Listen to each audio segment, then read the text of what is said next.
Chapter 391. Jian Fengqi's body tensed up instinctively. Force quickly gathered in his palm. But in the next moment, the murderous intent disappeared inexplicably, as if it had never appeared. Rongxiu smiled faintly. "Please help yourself, young Master Jian." Then, he turned around and left without hesitation. Jian Fengqi stood rooted to the ground for a while. What happened just now? At that moment, he only felt a strong murderous intent erupt from Rongxiu, but it disappeared so quickly that he almost thought that he had seen wrongly. But how could he make a mistake on such a matter? Looking at Rongxiu's disappearing figure, Jian Fengqi raised his eyebrows slightly. This Prince Li seems to be more unfathomable than I imagined. He turned around and looked at the fireworks in the sky. There was only one last trace of fireworks left. Everyone in the Imperial capital could see it clearly. No matter who sent this signal, something big must have happened. Jian Fengqi touched his chin. Could it really be that Mu Qinghe caused the commotion? Thinking of this, he suddenly felt a little interested. Previously, when Mu Qinghe wanted to come to country Yao Chun, he felt that it was a little strange. Even if the higher-ups ordered to find a genius with an Earth-class Yuan Meridian, with Mu Qinghe's status, there was no need for her to do it personally. She could just send someone to do it. But Mu Qinghe still came. In these few days, Mu Qinghe had been leaving early and returning late. He had no idea what she was doing. Thinking of this, he simply turned around and headed in that direction. Chu Luiyue held the heavenly square cauldron in her hand and slowly moved forward in the darkness. After walking for some time, she finally saw a wall. Chu Luiyue looked up to take a closer look and realized that it was really a dead end. The greenish-black stone wall completely blocked the path ahead. Chu Luiyue frowned slightly. Could it be that she had walked into a dead end? However, she soon realized that the sound of water droplets was coming from the stone wall in front of her. She moved closer and saw that there was a small semicircular hole above the stone wall. A metal cylinder poked out at an angle. Water droplets were flowing out from it, dripping down drop by drop. Patter, patter. In the quiet space, the sound of water droplets was particularly clear. Chu Luiyue looked down and saw a shallow groove at the bottom of the stone wall. A bay of water quietly flowed within. Chu Luiyue looked to both sides and found that the groove extended all the way into the darkness, with no end in sight. She raised the heavenly square cauldron again. This time, she finally saw clearly that there seemed to be some kind of pattern drawn around the metal cylinder. Perhaps it was because of the passage of time, but the content on it could no longer be seen clearly. Only a vague outline was left. Chu Luiyue stared at it for a while, but he was still unable to determine what it was. He could only put it aside for the time being. The most important thing at the moment was to find a way to leave this place. Chu Luiyue knocked on the stone wall and found that it was indeed solid and extraordinarily thick. It was definitely not something that she could break open by force alone. Then, she carefully checked it again, but did not find any mechanism. Could it be that she could only go back the way she came? Chu Luiyue frowned. She clearly felt that there was something behind the stone wall that was attracting her. She was unwilling to give up just like that. Besides, even if she went back, how was she going to return to the top of the mountain? Not to mention that she could not fly now. Even if she could, this strange space suppression would prevent her from using it. Patter, patter. The water droplets fell at a very uniform speed. Chu Luiyue looked at the metal cylinder again. If the water was flowing out from inside, then what kind of scene was it inside? All of a sudden, Tuanzi jumped onto the metal cylinder. Chu Luiyue's eyes twitched. Dumpling, you can't bite this casually. Who knew what was going on in the Imperial mausoleum? If they rashly destroyed the stone wall, it might cause trouble. There had always been many things to pay attention to in the mausoleum, especially in the Imperial mausoleum. It could be said that it was filled with traps. Chu Luiyue did not want to lose her life here. Dumpling shook its head, a look of disdain in its eyes. I have a lot of requirements, okay. Why would I just bite anything I see? Then, Dumpling pointed at the metal cylinder under its feet and hugged it with its claws. Chu Luiyue suddenly understood. You want me to turn this thing? Dumpling immediately nodded excitedly. Chu Luiyue hesitated. This thing shouldn't be moved, right? Although she said that, she still stretched out her hand. The metal cylinder was cold to the touch, and a chill instantly spread to the bottom of her heart. Chu Luiyue held her breath and focused, gently turning it. Crack! The metal cylinder actually moved. Chu Luiyue suppressed the shock in her heart and slowly turned it along with the force. When the metal cylinder turned 180 degrees, Chu Luiyue finally heard a crisp sound. It seemed to be the sound of the built-in buckle fitting. Chu Luiyue let go of her hand, and in the next moment, on the stone wall in front of her, golden starlight suddenly appeared. Those starlight were like stars in the dark night, bright and dazzling. Chu Luiyue raised her hand to cover her eyes, but from the corner of her eye, she saw that the golden starlight gradually connected into a line. Then a huge and strange pattern was drawn. Chu Luiyue was shocked. This was clearly the blurry pattern she saw earlier. At this moment, the light lit up and the outline gradually became clear. Chu Luiyue's heart seemed to be tightly grasped by something, and she stared at it without blinking. That was boom. Before she could see it clearly, the stone wall suddenly split from the middle of the metal cylinder. A dazzling white light shot out from it.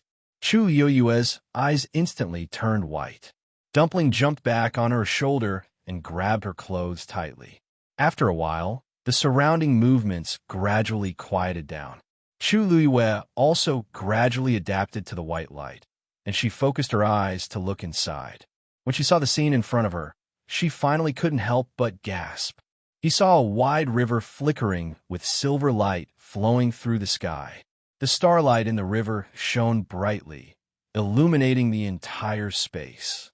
Just now, when Chu Luiyue opened the stone wall, the white light she felt came from here. Chu Luiyue opened her eyes wide in shock. That river floated in the air, clear and clean, but also shining brightly. At a glance, it looked like the Milky Way in the dark night, dazzling and magnificent. At the bottom of the river, there was a spacious square. A lonely golden throne was quietly placed in the center. However, that wasn't what shocked Chu Luiyue the most. That was because a man was sitting on that golden throne. Mobile users, please browse for a better reading experience from Love Network.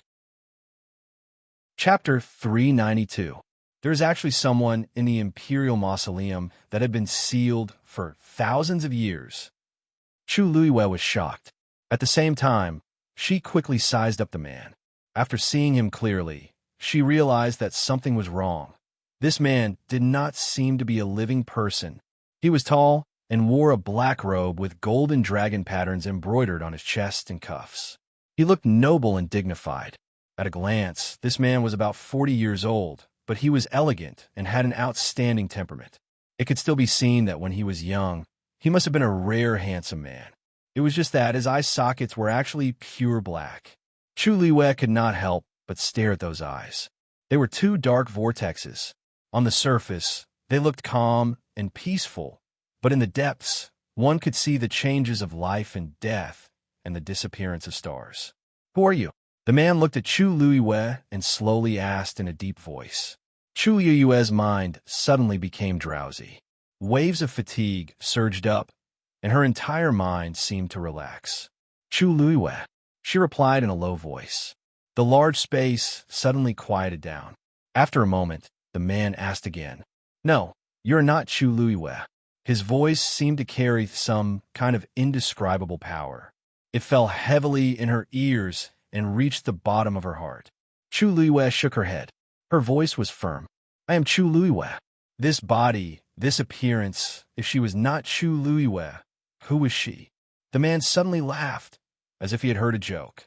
"Look up." Chu Luiyue looked up and saw the slowly flowing river across the sky. Countless stars were reflected in her eyes, making her look resplendent. Suddenly, those lights dissipated, the river swayed, and a scene seemed to appear in front of her. Chu Luiyue's brows furrowed. It was a cliff. On the cliff that extended from the cliff, there was an octagonal pavilion. The white mountain mist drifted here and there, adding a bit of spiritual energy to this precipitous land. In the octagonal pavilion, a black-clothed man stood with his hands behind his back. The mountain wind blew, lifting up the corners of his clothes. He looked like an immortal who was about to fly away with the wind. Chu Luiwe looked at his back and felt an inexplicable sense of familiarity. She seemed to have seen this person before. When she saw the cliff and the octagonal pavilion, she didn't feel any sense of unfamiliarity. It was as if she had already been there. There seemed to be something surging at the bottom of her heart, as if it was about to break out, but she couldn't make it clear. This made her feel like her heart was in a mess, adding to her anxiety for no reason. She opened her mouth, as if she wanted to call out the black-clothed man's name, but she seemed to have become a mute, unable to make a sound.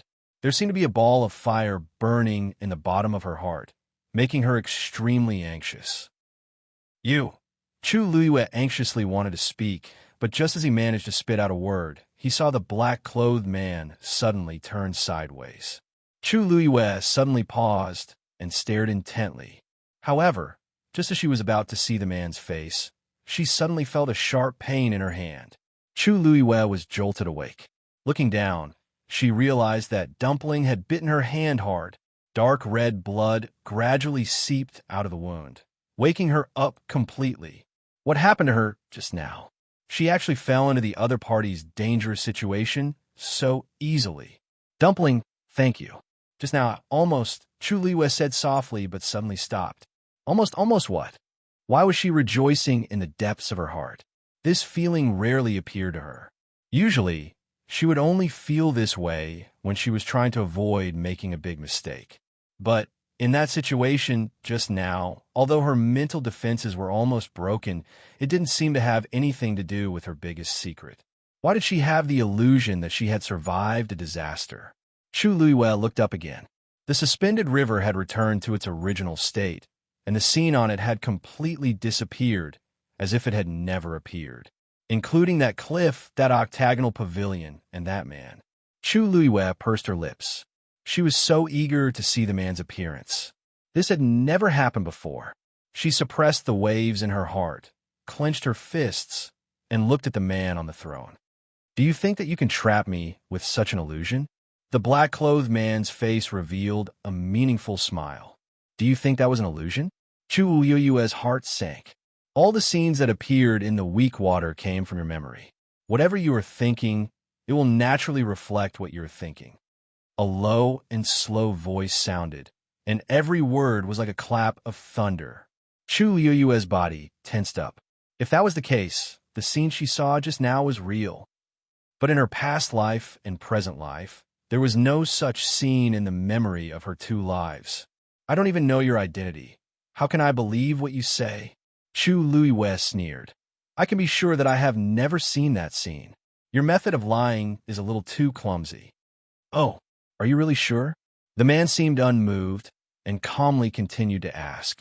Chu Luiwe's heart jumped, and she secretly gritted her teeth. Rationally, she believed that every word she said was correct, because she really did not remember that scene. However, in the depths of her heart, there was a faint uncertainty, because everything she saw just now had an indescribable sense of familiarity, especially the man standing with his hands behind his back. She only saw a back view, but had the urge to call his name. If she really had not seen it before, how could this be? You don't know my identity, but I know who you are. The black-clothed man raised his eyes, staring at Chu Luiwe with a confident smile. It was as if everything was under his control. Who exactly are you? Chu Luiwe shouted in a deep voice. You will naturally know when you find me. The man said, and suddenly stood up. I'll wait for you. Then, without waiting for Chu Luiwe to react, his figure instantly turned into countless silver stars and flew into the river in mid-air. Without a trace, Chu Luiwe came back to her senses after a while. That black-clothed man left just like that. He said that he would find him. Where could she find him? She couldn't possibly enter that river too, right? On one hand, she couldn't go up at all. On the other hand, who knew what would happen if she entered? Chu Luiwe pondered for a moment, and finally decided to continue forward, heading towards the throne in the middle. Other than the throne, there was nothing else here. If she couldn't find any clues on it, then she would really have a headache. Chu Luiwe walked step by step, and finally stood in front of the throne. Suddenly, her eyes focused, and she carefully stared at the back of the throne. In the middle position, there was a line of words. East of the weak water, gold. Mobile users, please browse and read. A better reading experience comes from Love Network. Chapter 393. In the palace, Rongjio took big strides toward the Imperial study. All the palace mates he met on the way greeted him respectfully. Now that the Crown Prince and Empress were under house arrest, His Majesty had handed many things to the third prince. Everyone could tell that the Imperial city was about to change. But seeing Rongjio's tense face, the palace maids didn't dare to say anything as if something important had happened. Rongjio walked quickly, and he was frustrated. No matter how much I calculated, I didn't realize that Situ Xingqian was also in the Empress's palace back then. If I was more careful back then, I would have definitely noticed something amiss. Perhaps I could have walked forward and pulled the screen aside to discover Situ Xingqian. But I didn't. Things have been going too smoothly these few days, so I was so careless that I forgot about this person's existence. At first, I didn't care about it, but thinking about it now, I feel that there's something fishy going on. Situ Xingqian and Rongjin had a marriage agreement, but she didn't ask to cancel it even after Rongjin got into trouble. What else could it be if she didn't have a motive? Situ Xingqian must know something, so she's willing to help the Empress and Rongjin. I actually didn't think of checking on Situ Xingqian before this. Before he reached the Imperial study, Rongjio heard hurried footsteps in front of him. He looked up and saw Emperor Jiawen, who was walking at the very front. Emperor Jiawen's expression was dark and vicious, which he had never seen before, and it had an intense, murderous aura. Rongjio was shocked. What's going on now? Greetings, father. Rongjio quickly walked forward and bowed. Emperor Jiawen saw Rongjio and knitted his brows. Why are you still in the palace? At this time, Rongjio should have left the palace. Rongjio immediately said, Father, I'm sorry. Imperial father, I have returned because I have something important to tell you immediately. Emperor Jiawen didn't stop and continued walking forward. Wait for me to come back. As he spoke, he had already walked past Rongjio. Rongjio was dazed.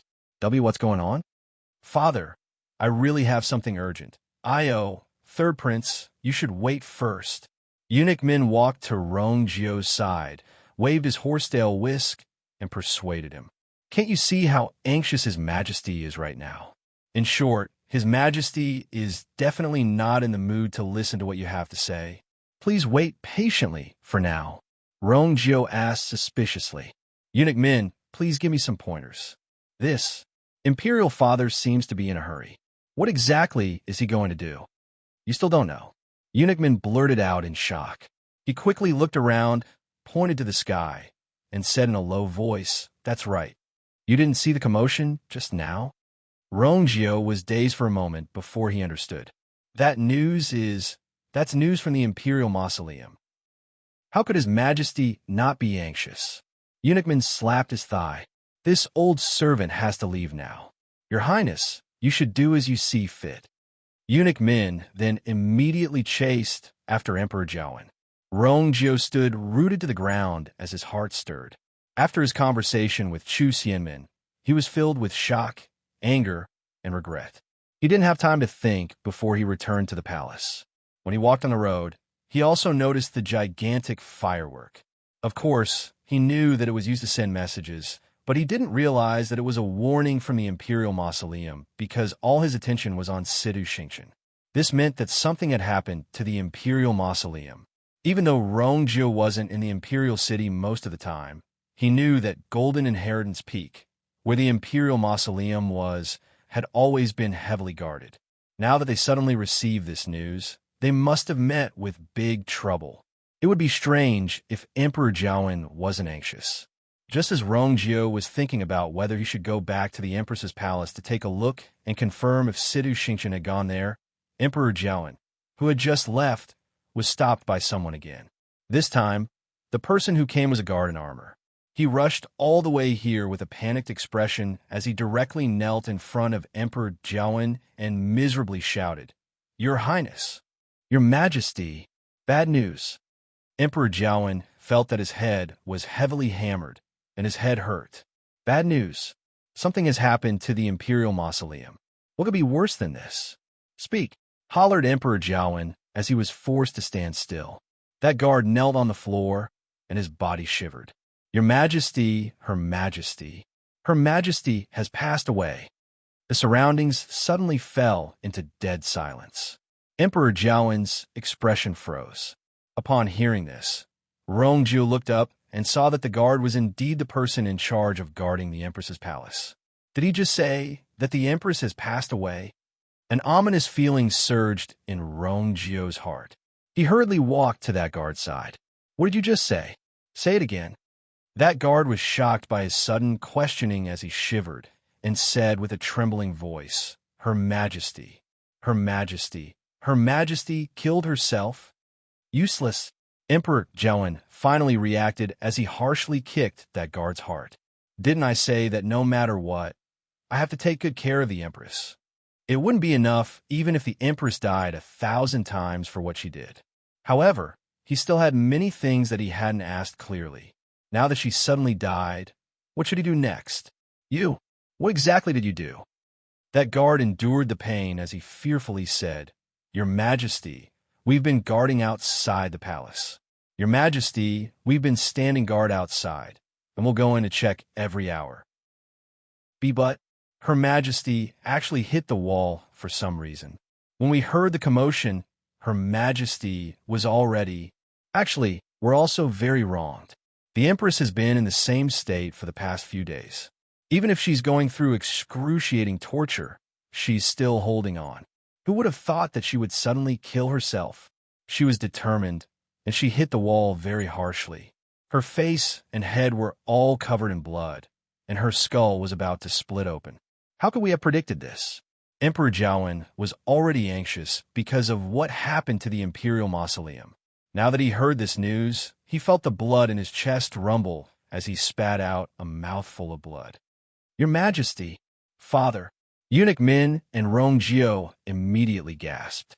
Eunuch Min was originally standing beside Emperor Jiawen, and he hurriedly supported his shaky body.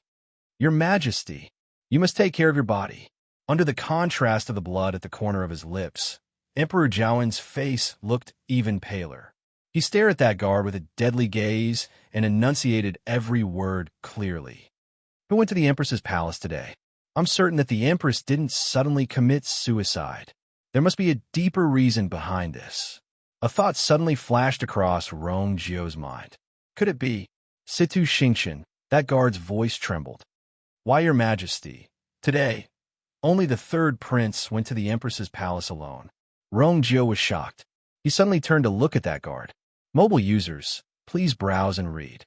A better reading experience comes from Love Network. Chapter 394. That guard didn't dare to look up at Rongjiu as he quickly continued speaking. The third prince entered the palace and seemed to have an argument with the Empress. However, we didn't dare to barge in, so we waited outside. Not long after the third prince left, the Empress, Emperor Jiawen, looked at Rongjiu coldly. Rongjiu went to see the Empress today and found the ink pearl. It's normal for him to fight with the Empress. But why would the Empress suddenly want to die? Could it really be related to Rongjiu? Rongjiu's heart sank. Emperor Jiawen is indeed suspecting me. That guard words just now were too persuasive. He clearly did it on purpose. Rongjiu boomed. Imperial Father, I can swear that this matter has nothing to do with me. Other than me, there's another person who went to the Empress's palace today.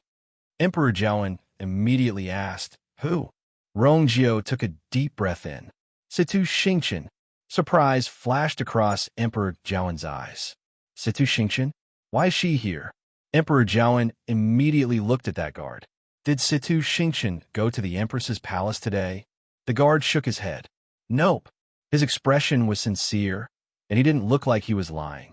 The uneasiness in Rongjiu's heart intensified. He raised his voice, and his tone became much harsher as he shouted at that guard. Do you know that lying to His Majesty is a capital offense? The guard seemed to be startled and shrank back a little. I don't dare to lie to Your Majesty. Everything I said before is true.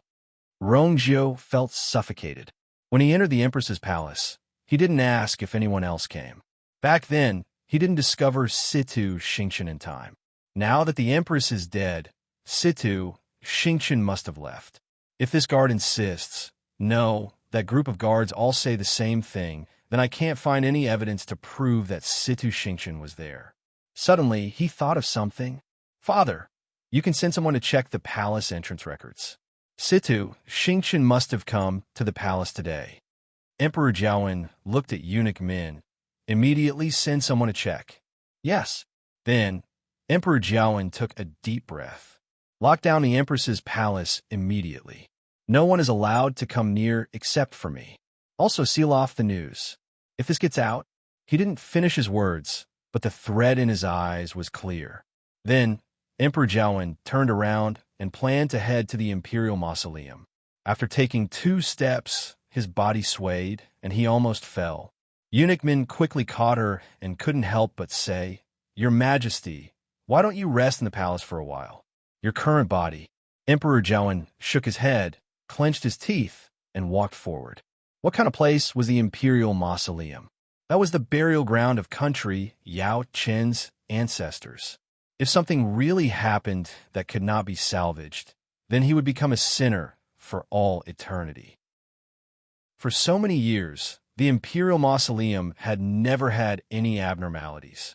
That was why the warning fireworks had frightened him so much. The death of the Empress was also a big deal, especially when there were still many unsolved mysteries. But that still couldn't be compared to the Imperial Mausoleum. Rongzhou took 2 steps forward. "Father, why don't I go with you?"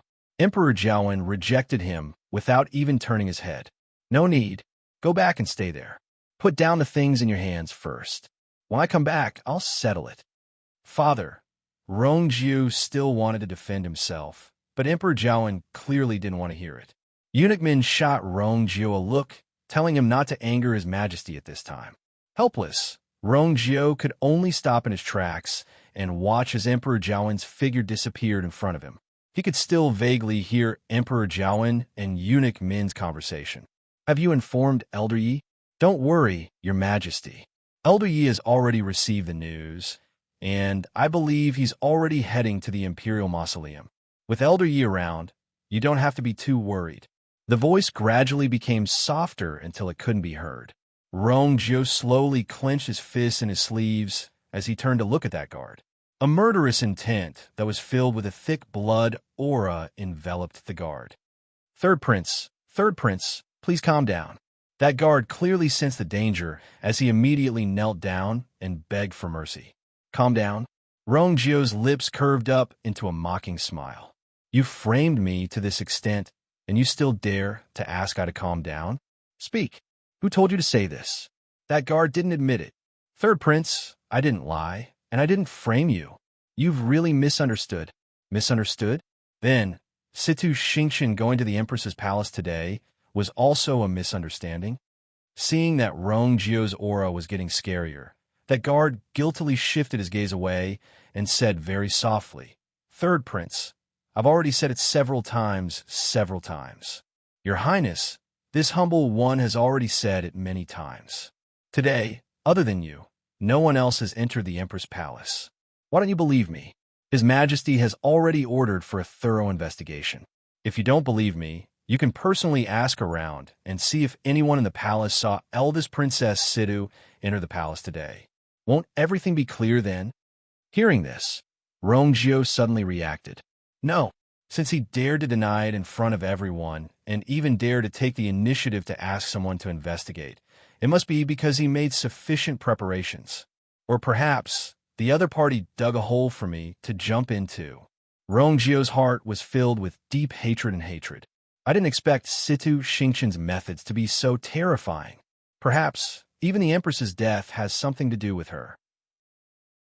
Rongzhou originally wanted to go to the Empress's palace to personally see what was going on, but Emperor Jiawen had already ordered him to go back, so he naturally couldn't do anything. He bent down, grabbed that guard's collar, and said word by word, "Today I'll pay you back. I will remember today's score." Princely Mansion. After Rongxiu got rid of Jian Fengqi, he planned to quickly rush to the Imperial Mausoleum. Umo followed closely behind. Seeing that he was planning to leave like this, he finally couldn't help but ask, "Master, are you going to leave? Master, are you going just like this?" Rongxiu paused. Since something happened in the Imperial Mausoleum, many people would definitely head there, especially Emperor Jiawen. If they saw that Prince Li, who should be resting in his residence, also appeared in the Imperial Mausoleum, I wonder how they would react. Rongxiu closed his eyes. "I was too anxious, so I actually forgot such a simple thing." Once he thought of you being in the Imperial Mausoleum, his heart seemed to be suspended in midair. He was filled with anxiety and torment, and he couldn't wait to run over immediately. He turned around and glanced at Umo Go and informed Yenge. He naturally knows what to do. "Yes, but, Master, your side, I know what I'm doing." "I understand. Mobile users, please browse and read. A better reading experience comes from Love Network." Chapter 395. Along with this loud noise, the ground around the throne actually cracked open. With the throne as the center, the cracks spread out in all directions. Then, something gushed out from the cracks. Chu Luiyue looked over and realized that it was actually golden sand. Countless grains of sand that glowed with a faint golden light gushed out from the ground like spring water. However, these grains of sand didn't spread out in all directions. Instead, they gradually accumulated upwards.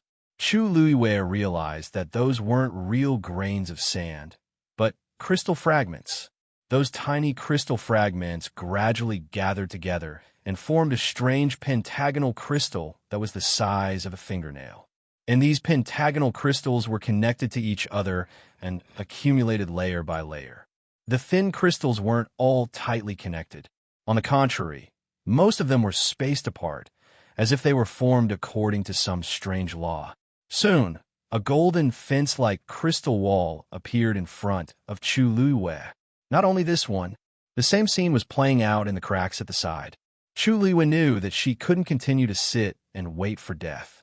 Otherwise, when the golden crystal wall accumulated, it would be several times more difficult for her to get out.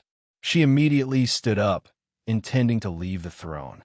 However, the moment she stood up, all the movements around her suddenly stopped. It was as if someone had pressed the button to stop time, stopping everything. Chu Luiyue paused, and her expression turned serious. Then, she cautiously took a step forward. Buzz! A faint buzzing sound was suddenly heard. The void in front of her suddenly rippled. Streaks of golden lines spread out like water ripples before disappearing completely. However, Chu Luiyue was greatly shocked. There was actually an additional barrier here. Moreover, from the probing just now, this barrier was absolutely not something that she could break through at her current level. She looked to the side and tried twice. Sure enough, the entire throne was shrouded in a sealed enchantment. Chu Luiyue sat back on the throne. Everything around her immediately returned to normal. The sound of fine sand flowing could be heard. The bright golden light illuminated the entire space as if it was 100 suns. However, Chu Luiyue's heart gradually sank to the bottom. Looking around, the walls made of thin golden crystals were already taller than a person. Overall, it looked like a zigzagging maze, and she was trapped in the middle of this maze. Bang! Tuanzi suddenly jumped out and rushed straight to the bounded domain. With a muffled sound, Dumpling was bounced back. Chu Luiyue caught it with her sharp eyes. Dumpling rubbed her head. "It hurts. Dumpling, are you all right?" Chu Luiyue asked worriedly. Tuanzi didn't give up. She got up and flew towards the boundary again. At the same time, she opened her mouth and fiercely. Crack! The corner of Chu Luiyue's eyes twitched. This sound, why does it sound a little wrong? Seeing that Dumpling seemed to be stuck to the barrier and didn't move at all, Chu Luiyue couldn't help but shout, "Dumpling!" Dumpling still didn't react, but Chu Luiyue saw that its tail trembled slightly. She became more and more worried. She reached out and grabbed Dumpling. Dumpling immediately covered its face with its claws. Chu Luiyue pushed its claws away. "What's wrong, you?" Her voice stopped abruptly. The human and the beast looked at each other. In order to alleviate the awkwardness, Dumpling bared its teeth and smiled. Looking at Dumpling's little white teeth that were dyed red, Chu Luiwe was silent for a moment. "Did you break your teeth?" Dumpling hurriedly covered its mouth and shook its head desperately. No. It was just that I bit too hard. My teeth were a little loose, and I bled a little." Chu Luiwe was speechless. She sighed helplessly and patted Dumpling's head gently. Then, she looked at the faint golden barrier in front of her. She knew how powerful Dumpling's teeth were, but now, even Dumpling couldn't do anything about this barrier. With her current strength, how could she get out? Chu Luiwe frowned and pondered for a long time. She subconsciously leaned back. Her back suddenly felt a little uncomfortable. All right, she almost forgot that there were words on the back of the backrest. Wait, Chu Luiwe's eyes suddenly lit up. What was written on it just now? East of the weak, water, metal. Metal, heaven and earth were chaotic, and the 5 elements were born. Metal, wood, water, fire, earth. Could it be that this metal referred to the 5 elements? The 5 elements reinforced and restrained each other. Among them, fire could restrain metal. She placed Dumpling on her shoulder and took out the heavenly square cauldron again. The transparent karmic fire burned quietly inside. Then, Chu Luiwe held her breath and focused all her attention and energy on the heavenly square cauldron. The fire moved according to his heart. With a hong sound, the transparent karmic fire instantly rose up. It pounced toward the barrier. Whoosh! The two met and let out an ear-piercing sound. That faintly golden barrier actually started to burn. While Chu Luiwe was dealing with all kinds of situations in the Imperial Mausoleum, it was peaceful outside Golden Inheritance Peak. Zhongqi and the rest stood at the top of the mountain and stared at the slowly rotating circular plate with gloomy expressions. Ever since the two of them disappeared, there were no more movements. They couldn't enter the Imperial Mausoleum from the circular plate and could only watch it rotate from the side. There was nothing they could do. No one knew what the situation in the Imperial Mausoleum was like. The quieter it was, the more uneasy they felt. Suddenly, the sound of something cutting through the air was heard. Zhongqi immediately looked up. When he saw who it was, he immediately went forward happily. Old Man Yi. It was Yi Zhiding. He was originally repairing Jiyo Tower in the academy when he suddenly saw the warning fireworks. He knew that something had happened in the Imperial Mausoleum, so he rushed over. Yi Zhiding was about to speak when he saw the circular plate slowly rotating at the top of the mountain. He couldn't help but be shocked. The Imperial Mausoleum has been activated. Zhongqi's lips moved, and he lowered his head. Old Man Yi, please forgive us. It's all because of our incompetence. That's why those two people took advantage of the loophole. Yi Zhiding's expression was solemn. 2 people? Have you confirmed their identities? Zhongqi looked ashamed. We couldn't. They moved too quickly.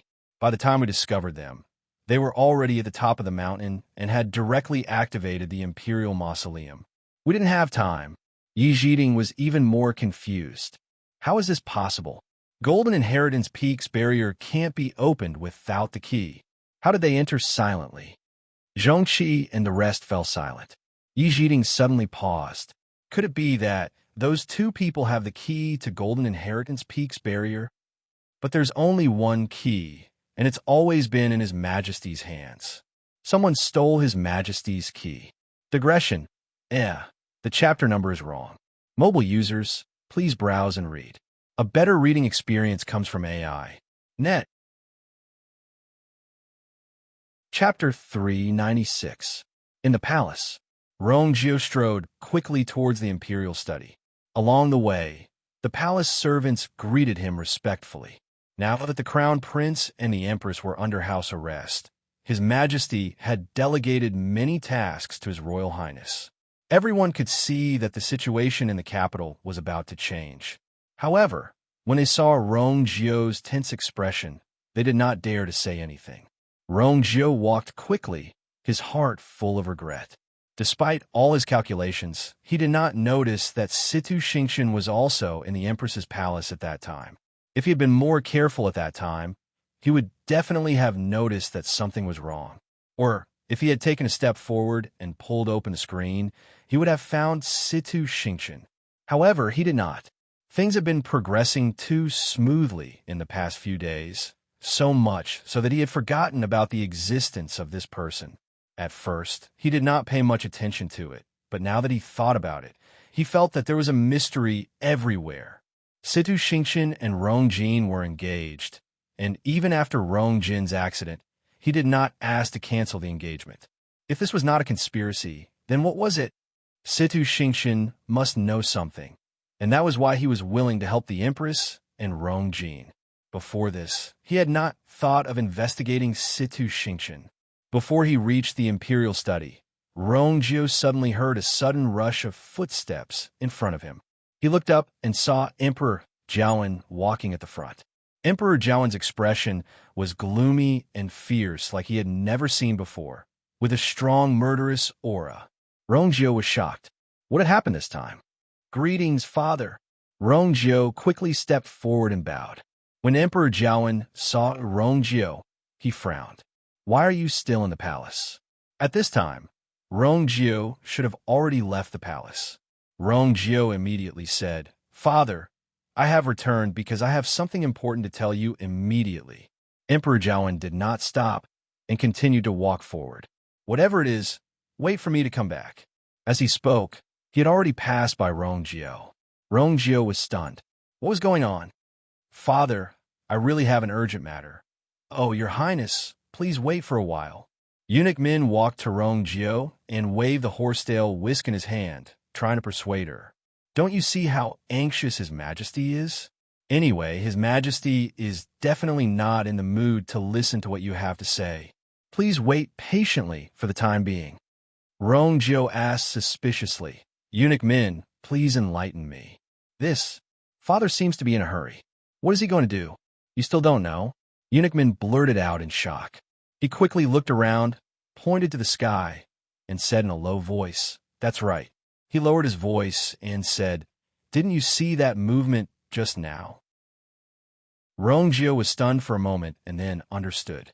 That news came from the mausoleum.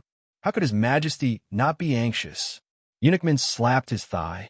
This old servant has to leave quickly. Your Third Highness, you should do as you see fit. After that, Eunuch Min immediately chased after Emperor Jiawen. Rong Jio stood on the spot, his heart pounding. After talking to Chu Xianmin, he was filled with shock, anger, and regret. He had returned to the palace before he could think of anything else. While walking on the road, he also noticed the huge firework.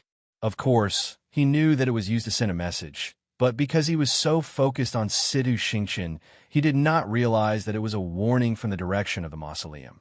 It meant that something had happened to the mausoleum. Although Rong Jio was not in the capital, he knew that the gold pillar peak where the mausoleum was located had always been heavily guarded. Now that this news had come, it must be a big problem.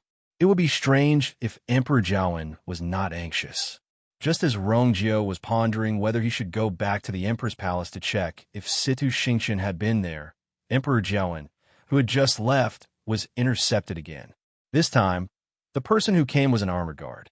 He had rushed all the way here, and his expression was one of panic. He directly knelt in front of Emperor Jiawen and cried out in panic. Your Majesty, bad news.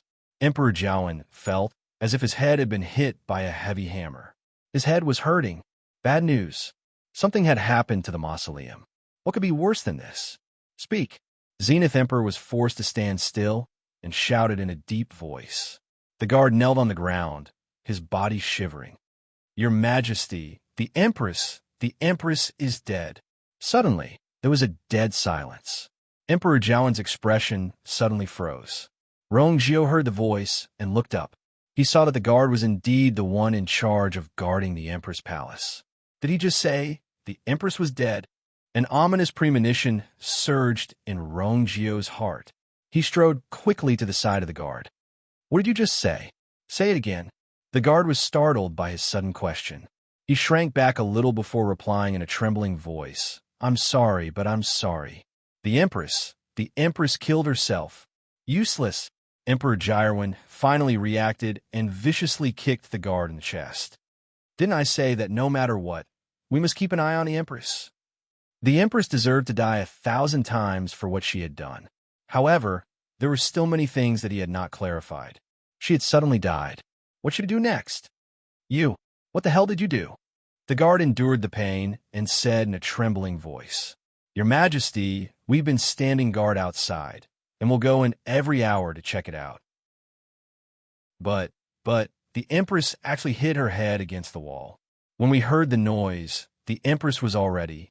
They were actually very wronged. The Empress had been in the same state for the past few days. Even though she had suffered a lot of pain, she still endured it. Who would have thought that she would suddenly change her mind? She had steeled her heart. That collision was especially hard. Her face and head were covered in blood, and her skull was almost cracked open. How could they have predicted this? Emperor Gyrwin was already anxious because of what happened to the mausoleum. Now that he heard the news, he felt the blood in his chest churning. Then, he spat out a mouthful of blood. Your Majesty! Eunuch Min and Rong Jio immediately cried out. Eunuch Min was standing beside Emperor Gyrwin. He quickly held his father's swaying body. Eunuch Min, who was standing next to Emperor Gyrwin, quickly supported his tottering body. You must take care of yourself. You must take care of your dragon body. Emperor Gyrwin's face looked even paler with the blood at the corner of his lips. He stared at the guard and asked, enunciating each word clearly and clearly, Who went to the Empress's palace today? He was sure that the Empress did not commit suicide all of a sudden. There must be a deeper reason behind it.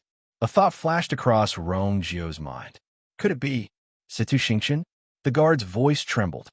Your Majesty, today, only the third prince went to the Empress's palace. Rong Jio was shocked. She turned to look at the guard. Mobile users, please browse and read. For a better reading experience, please visit IAI. Chapter 397. Shoo! The clear and distant cry of a crane was suddenly heard from afar. Elder Yi and the rest turned around and saw a white crane with a black neck and red head flying toward them. It was a 5th-grade fiend, a black-necked, red-crowned crane. This was a fiend reared by country Yao Qin's royal family. Emperor Gyrwin was sitting on its back. Under normal circumstances, the royal family rarely summoned the black-necked, red-crowned crane. However, something happened in the Imperial mausoleum, so Emperor Gyrwin couldn't care less. This allowed him to rush over quickly, and he was only slightly slower than Elder Yi. Emperor Gyrwin already had a few guesses along the way, but his heart still sank when he saw a few figures standing at the top of Golden Inheritance Peak. Other than him, no one else had the right to come up to the top of Golden Inheritance Peak. However, so many people were gathered here, and things were clearly worse than expected. Greetings, Your Majesty. Elder Zhongqi and the rest bowed anxiously. Elder Yi was of high status, so he naturally didn't have to do this. Hence, the moment the black-necked, red-crowned crane landed, Elder Yi immediately went forward and asked, Is there any problem? Your Majesty, was the key to Golden Inheritance Peak's barrier stolen by someone? Emperor Gyrwin jumped down from the black-necked, red-crowned crane's back and was shocked. No, I've been keeping it well, and it's with me now. Elder Yi and the rest looked at each other. Your Majesty, are you sure? Asked Elder Yi again. Emperor Gyrwin raised his hand, and a strange pattern appeared on his palm. That key is indeed still with Emperor Gyrwin. What exactly happened? Elder Yi, why do you ask? Emperor Gyrwin was also confused.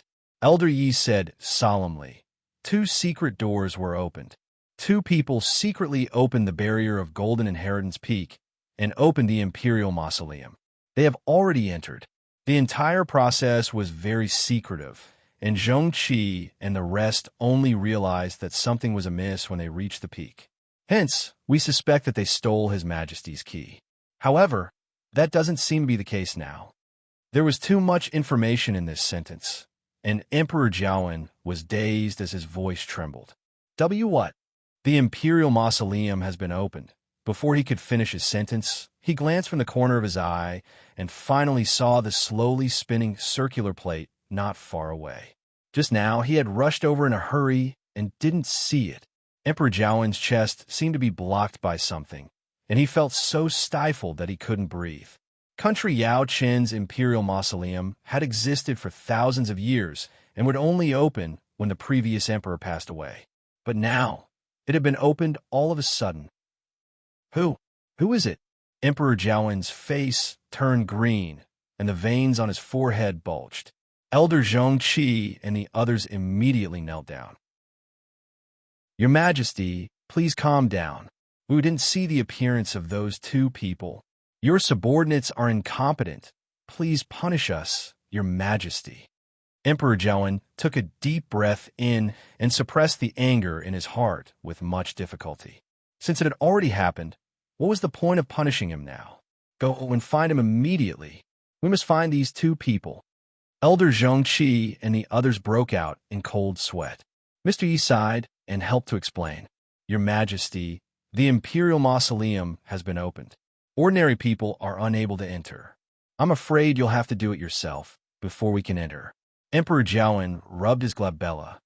I forgot about this. Wait, if that's the case, how did those two people enter? The crowd fell silent. They can even open Golden Inheritance Peak's barrier. What else can't they do? The other party clearly came prepared. Emperor Jiawen also thought of this and couldn't help but feel even more frustrated. He had always sent soldiers to guard Golden Inheritance Peak, but he didn't expect someone to find a loophole so easily. This is like slapping my face harshly. He walked to the circular plate and tightly knitted his brows. Other than when the previous emperor was buried, he had never seen this circular plate move. I didn't expect this to happen. Emperor Jiawen took a deep breath in and slowly raised his hand. The strange pattern appeared in his palm again. A silver light suddenly flashed on the circular plate.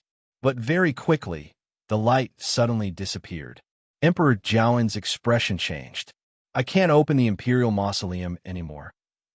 In the forest outside Golden Inheritance Peak, someone was quickly moving forward. It was Situ Xingqian and Rongjin.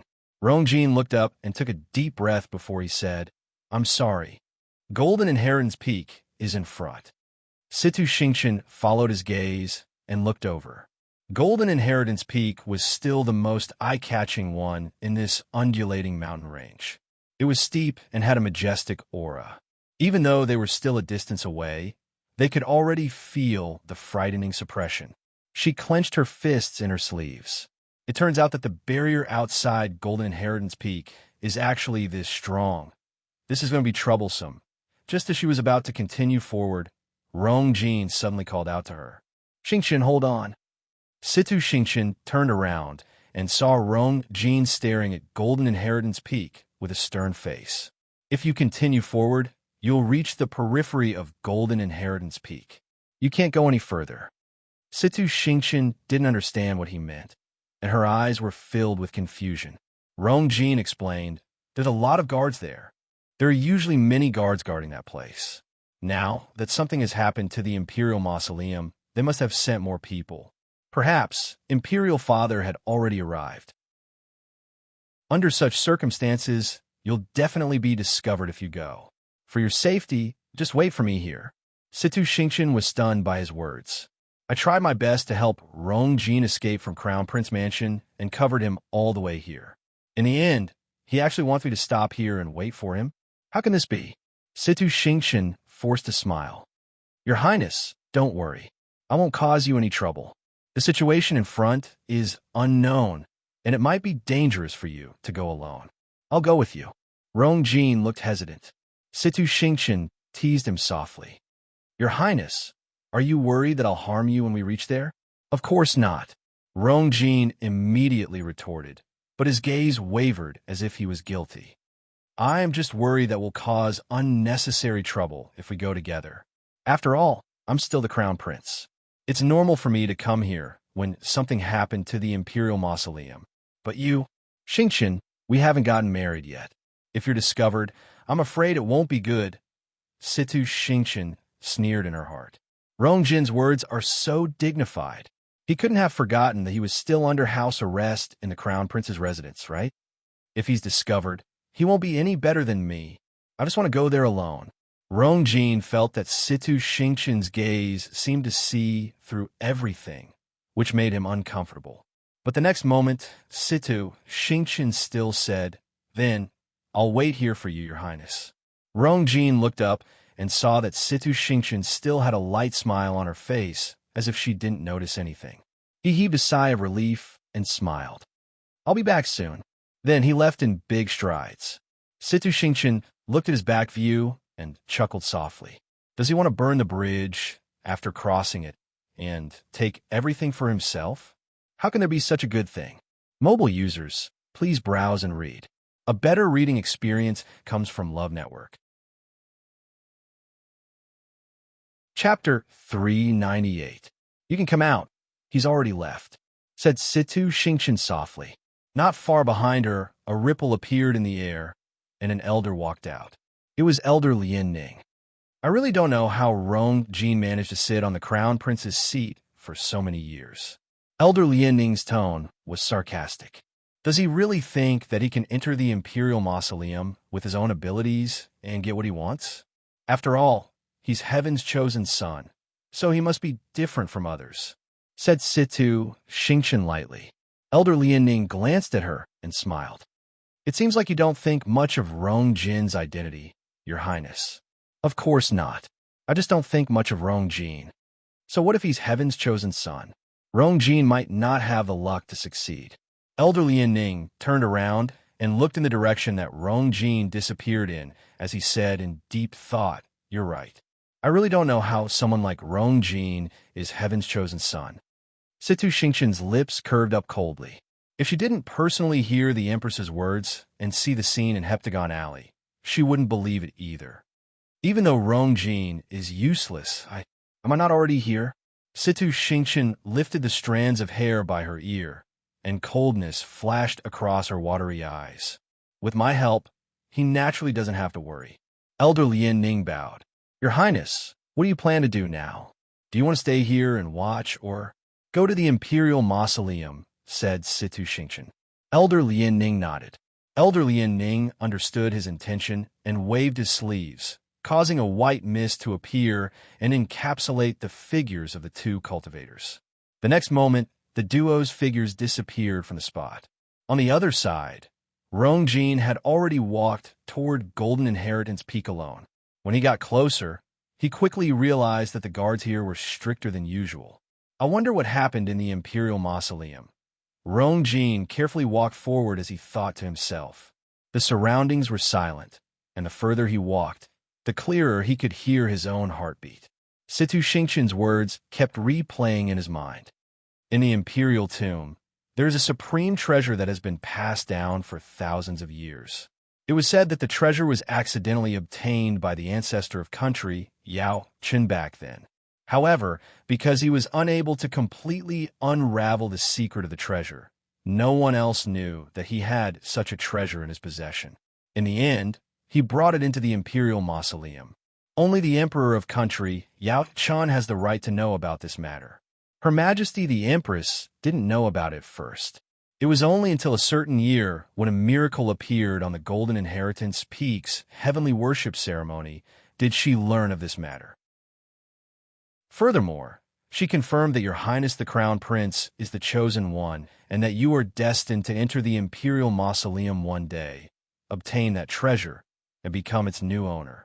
Once you obtain that treasure and decipher its secrets, you will be able to obtain heaven-defying powers. Rong Jin swallowed his saliva and looked at Golden Inheritance Peak with unconcealed desire and excitement. The ability to reach the heavens. Just these 4 words were enough to excite anyone. Even though it had been a while since he heard this, Rong Jin still couldn't suppress his elation every time he thought about it. He had lived for more than 20 years, but he never knew that he had such a great opportunity. Mother is too much. She actually hid it from me for so long. If I knew about this earlier, I would have come long ago. Previously, he had suffered consecutive blows, and he almost thought that he had no hope of turning things around. Who would have thought that he had such a trump card? Thinking of this, Rong Jin actually felt dissatisfied with the Empress. Since I'm the chosen one, why didn't Mother tell me earlier? Why did she have to wait until today to tell me when I'm in such a desperate situation? Coincidentally, something happened to the Imperial Mausoleum, so it was even more inconvenient for me to enter the Imperial Mausoleum silently. Go over there and take a look. The rest of you, follow me. Suddenly, a group of people walked over. Rongjin immediately hid his figure carefully, and he even hid his aura. At this point, a crane's cry came from the sky. Rongjin knitted his brows. Father is already here? This is even more troublesome. If Situ Xingqian came with me, she might have been able to lure these people away. However, this was just a thought. If he did it again, he would still leave Situ Xingqian there. He had always been suspicious, and the matters involved were so important. No matter what, he wouldn't be at ease with her following him. After waiting at the same spot for a while and confirming that the patrolling guards had left, he then carefully moved forward. Just like this, even though it was a dangerous journey, Rongjin still successfully reached the foot of Golden Inheritance Peak. Looking at the barrier in front of him and feeling the strong suppression, Rongjin's mouth turned dry, and he couldn't help but nervously lick his lips. Then he took out a box and softly muttered, "Mother, I'm sorry. Mother, you must help me this time." After saying that, he carefully opened the box. An engraved jade seal lay quietly inside. He picked up the item and slowly injected a stream of force into it. Stars gradually lit up on the seal. In the end, it formed a strange pattern. If Emperor Jiawen was here, he would know that the pattern on it was exactly the same as the key to Golden Inheritance Peak's barrier in his hands. This was the only thing in the box that the Empress carefully hid. She had painstakingly copied this from Emperor Jiawen secretly and found someone to carve it for her in private. She hid it for so many years just for this day. Buzz. Ripples suddenly appeared on the barrier. Then, an entrance appeared in front of Rongjin. His heart crazily beat, and it was about to jump out of his mouth. Then, his figure flashed, and he entered the barrier. He didn't see that the barrier didn't close immediately after he entered. Instead, a strange pattern appeared on it. It was as if a gust of wind passed by. After a while, a faint light appeared on the barrier, and it finally closed again. Everything returned to normal. At this point, a group of people happened to pass by. Seeing that the barrier was perfectly fine, they didn't stop and continued forward. In the Imperial Mausoleum, Chu Luiyue sat on the throne. The golden walls in all directions had been stacked up high. Finally, they stopped when they were about to touch the river. The entire space seemed to have frozen, and only the barrier around Chu Luiyue was crazily burning. Chu Luiyue estimated that 15 minutes had passed, but the barrier was too strong, so the progress was very slow. After some time, a crack finally appeared on the barrier in front of her. Gotcha! The barrier broke. Mobile users, please browse and read. A better reading experience comes from Love Network. Chapter 399. After making the first breakthrough, the rest of the matters progressed much more smoothly. The surrounding barrier that was suffused with a faint golden color was like ice. Under the burning of the transparent hellfire, it quickly melted.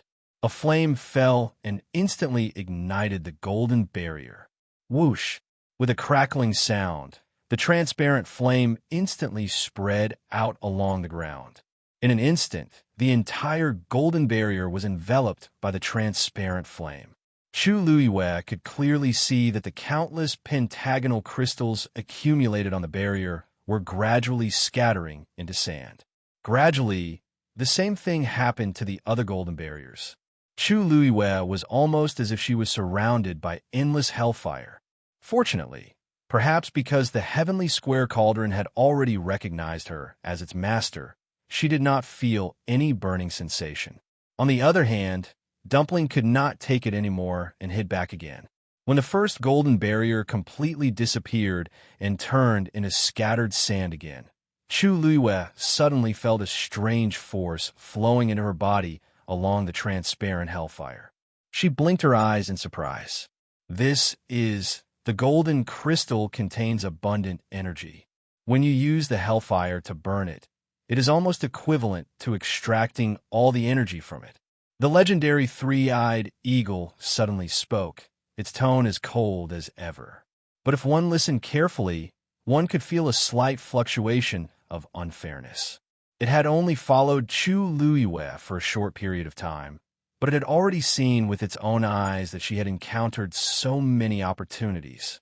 It was not an exaggeration to say that such luck was heaven-defying. Even it could not help but feel waves of emotions. It had lived for so long, but it had never seen anyone with better luck than Chu Luiyue. Most people felt that cultivation depended on talent first and hard work second. But in reality, the most important thing was luck. Chu Luiyue, on the other hand, had all three of these qualities. Now, it seemed to understand why the heavenly square cauldron was willing to recognize Chu Luiyue as its master. It even began to feel that Chu Luiyue's promise to help it recover its physical body was not as ridiculous as it seemed at the beginning. If it continued to develop like this, Chu Luiyue might really become one of the people standing at the peak in the future. Chu Luiyue did not know that the legendary three-eyed eagle had thought so much in this short period of time. After a while, she asked with uncertainty, "You mean I'm also cultivating like this?" The legendary three-eyed eagle sneered.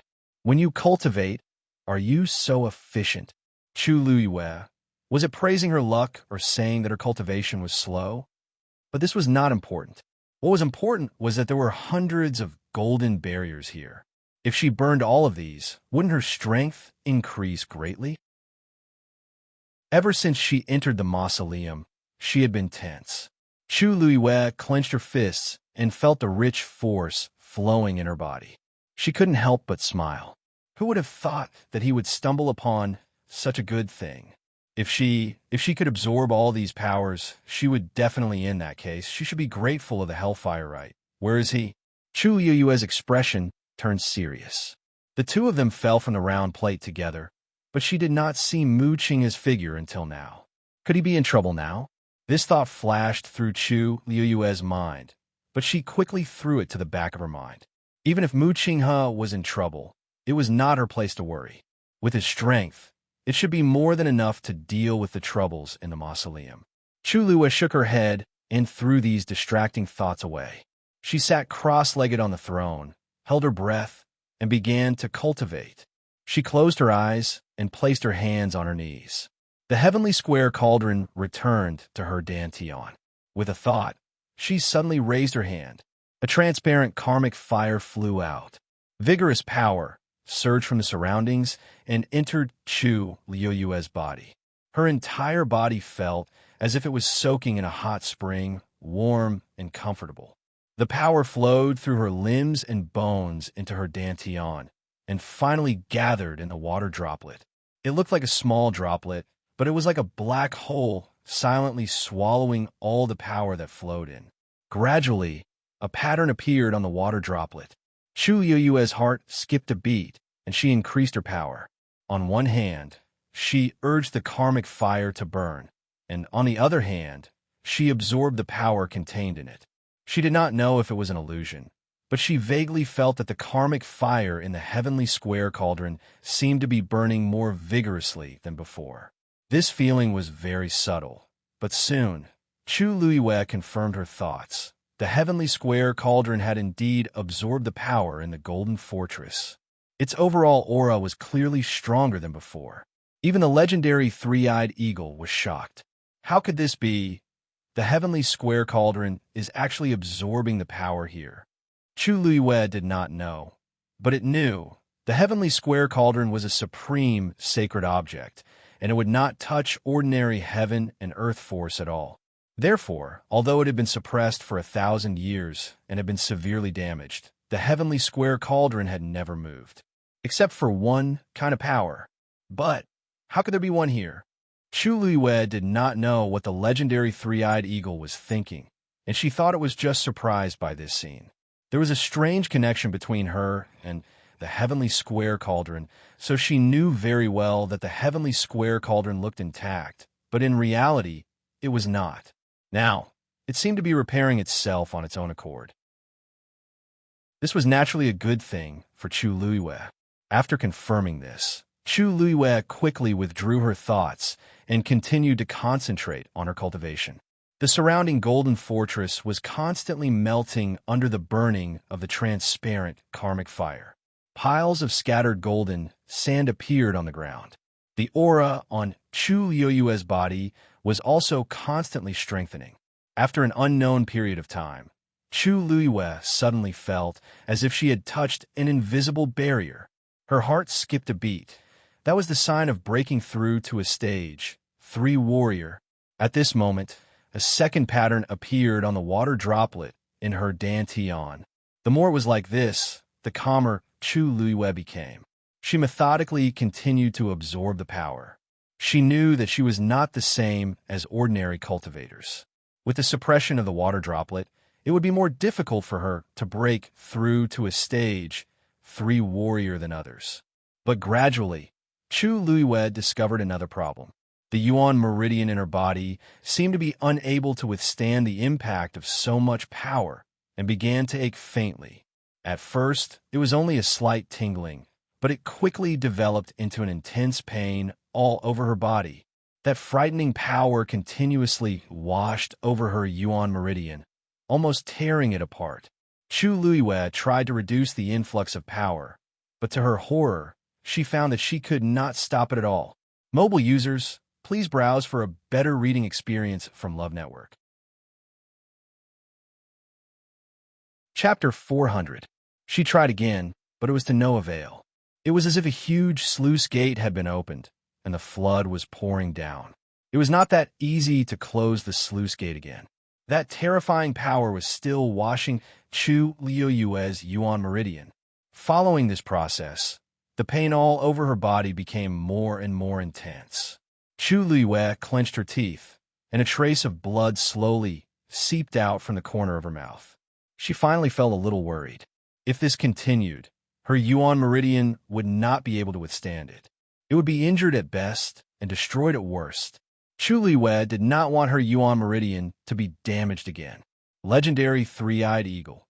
Do you have any ideas? In a moment of desperation, Chu Luiyue did not care about anything else. The legendary Three-Eyed Eagle also realized that something was wrong, but when it heard Chu Luiyue's words, its reply was even colder. You are the owner of the heavenly square cauldron. If even you can't control it, how can I? It was trapped inside. Although it did not want to admit it, in this aspect, it was indeed incomparable to Chu Luiyue. Chu Luiyue's heart slowly sank. Was she really going to sit here and wait for death? The heavenly square cauldron is not the only thing you can't control, right? The legendary Three-Eyed Eagle's words immediately woke Chu Luiyue up. She carefully sensed it and shockingly realized that she could not stop the process. On one hand, it was because of the heavenly square cauldron. On the other hand, it was because of the water droplet in her body. Whether it was the heavenly square cauldron or the water droplet, they both seemed to desire the power of the golden fortress. Hence, they were constantly absorbing it. She wanted to stop, but she was being attacked from both inside and outside. Chu Luiyue clenched her fists, and her body tensed up. This was not the first time she could not control the water droplet. No, it should be said that from the beginning until now, she had never been able to take the initiative. She finally could not hold it in anymore. She clenched her teeth and shouted at the water droplet in her heart. Hey, you should at least consider my life. Although she wanted to break through, she did not want her body to explode and die. The 2 lines on the water droplet swayed slightly. For some reason, Chu Luiyue actually felt a trace of disdain. In the next moment, a tiny water droplet flew out from it. With a bang, it transformed into a myriad of splashes and flew towards Chu Luiyue's limbs and bones. Chu Luiyue suddenly felt that this scene was somewhat familiar. Wait a minute. Didn't she experience the same thing when she repaired her yuan meridian? At that time, it was because of this extra step that she was able to obtain the Daijing yuan meridian. Chu Luiyue's heartbeat suddenly quickened. Immediately after, she could clearly feel those tiny water droplets fusing into Chu Luiyue's yuan meridian. Faint starlight appeared clearly. As expected, the pain in that area instantly disappeared. Chu Luiyue subconsciously held his breath. This water droplet was indeed able to temper the Yuan meridian. Very quickly, the Yuan meridian in her entire body had been thoroughly nourished. It became even more lustrous and tough. The pain from before had completely disappeared, and the energy from the outside had begun to surge into Chu Luiyue's body at an even faster speed. Chu Luiyue felt the Yuan meridian in her body, and her heart was beating wildly. In fact, the Daijing Yuan meridian was also divided into 3 grades: upper, middle, and lower. Although she also had the Daijing Yuan meridian before, it could only be considered as lower and barely reach the threshold of the Daijing Yuan meridian. But now, she could clearly feel that her Yuan meridian had become stronger than before. If she continued to temper it, perhaps she would one day possess the Tianjing Yuan meridian again. Suddenly, Chu Luiyue had an idea. She controlled the force that had just surged in and struck towards her dantian. Crack! A soft sound rang in her mind. On the round and clear water droplet, the 3rd line slowly appeared. Rank 3 Warrior. Digression. There will be a small supper later. Mobile users, please browse and read. A better reading experience comes from Love Network. Chapter 4:01. When the 3rd line appeared, Chu Luiyue suddenly felt her entire body's Yuan meridian brighten up. She had really broken through to the medium level of the Daijing Yuan meridian. Everything happened too quickly. Chu Luiyue did not even have time to react. She only felt her body fill with power. Something was surging in her chest, causing her to unconsciously look up to the sky and roar. A ferocious and crazy power spread out from her body. Boom, boom, boom. Beams of energy surged in all directions. The transparent karmic fire exploded one after another, instantly destroying the remaining golden barrier. Golden sand flew. There was a sudden movement above her head. Chu Luiyue looked up and saw the floating river above her head suddenly flow faster. Gradually, a vortex actually appeared in the centermost position. Chu Luiyue suddenly had a premonition. The next moment, her body flew up uncontrollably. She disappeared into the whirlpool. After Chu Luiyue's figure completely disappeared, the entire space fell silent again. Moments later, the golden sand on the ground began to slide back along the cracks. The lonely throne suddenly shattered. It turned into countless fragments and was completely annihilated. On the other side, although Chu Luiyue was forced into the whirlpool, she did not feel any discomfort. The water flow was slow and gentle, as if it did not have any offensive power. However, the heavy power contained in it made Chu Luiyue not dare to let down her guard. She looked around and realized that she was in the middle of the river. However, there seemed to be a transparent barrier around her that blocked everything. After looking for a while, she only had one word in her heart to describe the current scene: dazzling. At this moment, she could clearly see that the bright silver spots in the river were actually pentagonal sequins. They mixed together and emitted a dazzling light. They reflected on each other, making the entire river appear incomparably brilliant, like the Milky Way in the dark night. Chu Luiyue felt that she was being swept forward by the water flow, but she did not know where she was going. She curiously moved closer and looked at the sequence. Suddenly, her gaze focused as if she saw a scene flash past one of the sequins. However, the sequins quickly floated away, and Chu Luiyue could not see it clearly. Her heart skipped a beat as she looked at the other sequence. After a while, she saw a figure appear on one of the sequins. Unfortunately, the sequins seemed to be covered by a layer of gauze, and the figure's appearance could not be seen clearly. Chu Luiyue stared at it for a while, but still could not see it clearly. She suddenly recalled the previous scene. When a man in the black robe appeared and told her to look up, she saw that strange yet familiar scene. Could it be related to these things? Just as Chu Luiyue was thinking about this, her eyes lit up. A surge of power came from behind her and lifted her up. Her body finally jumped out of the river. He landed on a piece of land. When she stabilized herself, she was shocked. This was actually a lake. The water was clear and calm. The water at the edge of the lake in front of her. There was a huge golden dragon's head. At this moment, silver river water flowed out of it quietly and poured into the lake. She seemed to have come in from there just now. Chu Luiyue looked back, and her pupils constricted. At this moment, she was actually standing on a square platform built in the middle of the lake. Mobile users, please browse for a better reading experience from Love Network. Chapter 402. This platform was made of black jade. Chu Luiyue lowered her head and could see her reflection clearly. In the middle, there was a small pyramid-shaped silver crystal floating. Chu Luiyue stared at it. She could feel that the inexplicable calling from before was coming from this silver pyramid. At this moment, she was only dozens of steps away from the silver pyramid. Chu Luiyue took a deep breath and walked forward. Her footsteps echoed in the entire space. Chu Luiyue could even hear the sound of water flowing slowly into the lake behind her. No, not just behind her. There were also other directions. Chu Luiyue suddenly realized something and turned her head to look around. As expected, other than the golden dragon head, there were similar existences in the other three directions. On the left was a red dragon head, and on the right was a green one. Beyond the silver pyramid, floating in front of her, was a brownish-yellow dragon head. Chu Luiyue suddenly understood something. Everything here was indeed arranged according to the 5 elements. Metal, wood, fire, and earth had all gathered here. And the remaining water was undoubtedly the endless stream of water that was pouring in. The 5 elements were complete, and they reinforced and restrained each other, forming a perfect sealed space. Chu Luiyue frowned slightly. If she had fallen to the gold position just now then, where was Mu Qinghe? She looked around carefully again, but did not find Mu Qinghe. Strange, based on Mu Qinghe's strength, there should be no problem for her to deal with these situations. He should have arrived here before her.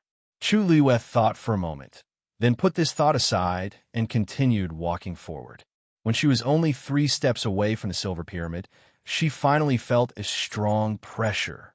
She immediately stopped, her eyes still fixed on the floating pyramid in front of her. It was only the size of a palm, but Chu Luiyue had an inexplicable feeling when she looked at it. It seemed like it could contain everything. She did not know where this feeling came from, but it became stronger and stronger. Suddenly, Chu Luiyue's eyes narrowed. On one side of the silver pyramid, she actually saw a familiar figure. It was Mu Qinghe. At this moment, he was standing in a strange space, surrounded by intertwining green vines. Chu Luiyue suddenly realized something. Mu Qinghe had entered the wood position. He stood in the middle, holding a long sword in his right hand. Countless broken branches and leaves were scattered around his feet. It seemed that he had just experienced a difficult battle. His body was stained with blood, and he looked quite miserable. With his head lowered, Chu Luiyue couldn't see his face clearly, let alone his expression. However, his body was trembling slightly. Although it was very small, Chu Luiyue, who was most familiar with him, could easily detect it. Chu Luiyue frowned. What's wrong with him? Mu Qinghe had always been decisive. Even in the face of death, he would not feel the slightest bit of fear. When he appeared like this, it usually meant that he was close to collapse. But this was just a strange space. It might not even be a threat to his life. Why was he like this? Your Highness, Mu Qinghe muttered and spat out 2 vague syllables. Chu Luiyue finally recognized what he was saying, but the doubts in her heart deepened. Your Highness, who is Mu Qinghe calling? With his status, there weren't many people who could be called by him in this way. Jiang Yuqing or Shang Wanwan. Chu Luiyue held her breath, wanting to listen more carefully. However, Mu Qinghe did not speak again, but suddenly raised a hand holding the sword. Chu Luiyue suddenly sucked in a breath of cold air. She widened her eyes in horror. She saw that Mu Qinghe's wrist had been pierced by a green vine that was as thick as a thumb. The green vine was tightly wrapped around his wrist, spreading all the way to his shoulder. Chu Luiyue could even see that his palm had become red and swollen because of the lack of blood. Fresh blood gushed out from the wound on his wrist, but it was quickly absorbed by the green vine. A tender green leaf quickly turned yellow and fell to the ground. Then a second leaf, a third leaf. Chu Luiyue was slightly shocked. Is there something wrong with Mu Qinghe's blood? Why did these green vines wither so quickly? Before she could figure it out, something even more surprising happened. At the place where the withered leaf had fallen, a small piece of green and yellow leaf grew out again, and the green vine seemed to be wrapped even tighter. Only then did Chu Luiyue know that the broken branches and withered leaves on the ground came from this. An intense pain came from his right arm, almost causing Mu Qinghe's mind to go blank. But in reality, the thing that caused him the most pain was not the green vine that was chasing after him. It was, he used the last of his strength, waved the long sword in his hand, and slashed it forward. Crash! The ferocious sword aura caused all the withered branches and withered leaves on the ground to fly up. It even completely split the green vine on the wall in front of him from the middle. But the green vine was spreading very quickly. After it broke, it immediately wrapped around again and even grew new branches and leaves. The lush branches and leaves swayed with the wind, as if nothing had happened. But on Mu Qinghe's side, because he had forcefully waved the sword, it caused the wound on his wrist to be torn open again. Suddenly, Mu Qinghe let out a roar filled with despair and grief. Ah! Chu Yue's heart skipped a beat when she saw this. What was Mu Qinghe doing? Was he trying to break out of the green vine? But if that was the case, why did his emotions become like this? It was as if there was something buried in his heart for too long. Plop! Mu Qinghe's voice gradually became softer, and finally, he knelt on the ground, and the sword in his hand also fell to the ground powerlessly. The space fell into a terrifying silence. The green vines around them were full of vitality, but Mu Qinghe, who was in the center, was shrouded in a strong aura of loneliness and madness. Chu Luiyue had never seen him like this. After a while, Mu Qinghe finally raised his face. Chu Luiyue covered her mouth. Mu Qinghe's face was actually full of tears. Despair, loneliness, anger, sadness, regret. Chu Luiyue did not know how to describe Mu Qinghe at this moment. He was like a trapped beast in a desperate situation. He had followed her around for so many years, but she had never seen him cry. It was as if a giant hammer had smashed heavily into Chu Luiyue's heart. Perhaps it was because of the silver pyramid, but Chu Luiyue could clearly see his face, and even his eyes. For a moment, Chu Luiyue almost thought that Mu Qinghe was looking at her. "Your Highness," blood flowed from the corner of his mouth as he muttered softly with undisguised nostalgia and dependence. Chu Luiyue's heart skipped a beat. He was actually calling her.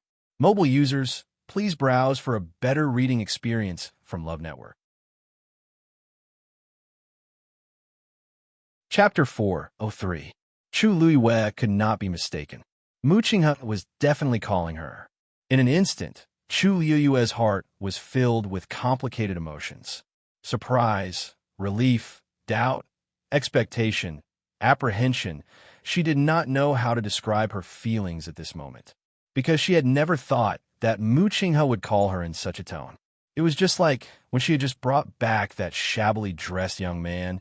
He did not know anything and could only beg her in embarrassment. "Your Highness, what is this? Your Highness, why? Your Highness, will I really not cause you trouble? Your Highness." Chu Luiyue still remembered how he looked when he said those words. At that time, she actually liked to see him embarrassed and distressed. Those people in the palace were all very shrewd. When they treated her, they were always eager to please her, but also cold and indifferent. At that time, she thought that Mu Qinghe was different from others. She always thought that he truly and completely trusted and relied on her. Mu Qinghe also once said that he would be loyal to her forever and give her everything, not just his life. It was also because of this that Chu Luiyue treated him with more patience and tolerance than others. But later, Chu Luiyue clenched her fist and unconsciously bit down. The sharp pain made her sober. Chu Luiyue shook her head violently, trying to clear those memories. However, the more she tried to clear them, the clearer the images in her mind. Compared to Mu Qinghe's tear-stained and sorrowful face, Chu Luiyue only felt that it was extremely ironic. Her lips curved into a self-mocking smile. Mu Qinghe, when you knew that Shang Wanyu died, did you feel as sad as now? Or did you already know what was going to happen? Chu Luiyue closed her eyes. When she opened them again, her eyes had regained their calmness. Looking at Mu Qinghe's current appearance, he should have seen something like her and been greatly agitated. This made Chu Luiyue even more curious about his motive for coming here. He definitely didn't come all the way here to be tortured or even repent. Chu Luiyue looked at the silver pyramid in front of her. Could it be because of this thing? What Chu Luiyue didn't know was that when she left the previous space and stood in the middle of the lake, a quarter of the slowly spinning circular plate on Golden Inheritance peaks suddenly lit up. When Emperor Jiawen, who was thinking of ways to enter but still couldn't figure out what was going on, saw this scene, his eyebrows harshly twitched. It was already shameful enough to be rejected by his ancestors' mausoleum. Now, he had to watch someone else enter and break through one of the checkpoints. How could he accept this? Besides others, he clearly knew the Imperial mausoleum secret. Once the plate lit up completely, the Imperial tomb. Thinking of this, a few more wrinkles appeared on Emperor Jiawen's brows. Sensing his aura, Elder Zhongqi and the rest trembled in fear and didn't dare to make sound. Elder Yi stood at the side and saw this scene, and his gaze changed. Your Majesty, we can't wait any longer. We must immediately think of a way to enter. If not, of course I know, but I tried many times just now, and I couldn't enter. Emperor Jiawen was frustrated, and he almost couldn't control his tone when facing Elder Yi. Elder Yi knew that he was agitated, so he didn't take it to heart. Instead, he frowned and said, "If we can't enter from here, then what about other places?" Emperor Jiawen was dazed. Suddenly, he had an idea. Right? There's a second entrance to the Imperial Mausoleum. The Imperial Mausoleum has existed for thousands of years, and it usually won't open. But as time passes, it needs to be repaired occasionally. Hence, the Imperial Mausoleum has a small entrance that's specially for people to enter and exit. Even though there's a chance to enter from there, how can I care so much now? Emperor Jiawen immediately said, "Elder Yi, please come with me." Now that the Imperial Mausoleum has been broken into, and the other party's abilities are unpredictable, I feel more at ease with Elder Yi accompanying me. Elder Zhongqi was about to ask to go together when Emperor Jiawen coldly and quickly ordered, "You guys continue to guard here. If there are any abnormalities, immediately inform me. If those two people come out from here, you have to catch them no matter what." Elder Zhongqi and the rest could only hurriedly agree. Emperor Jiawen jumped onto the black-necked, red-crowned crane's back again, and with a thought, they flew to the middle of the mountain. Elder Yi turned around and stared at the circular plate.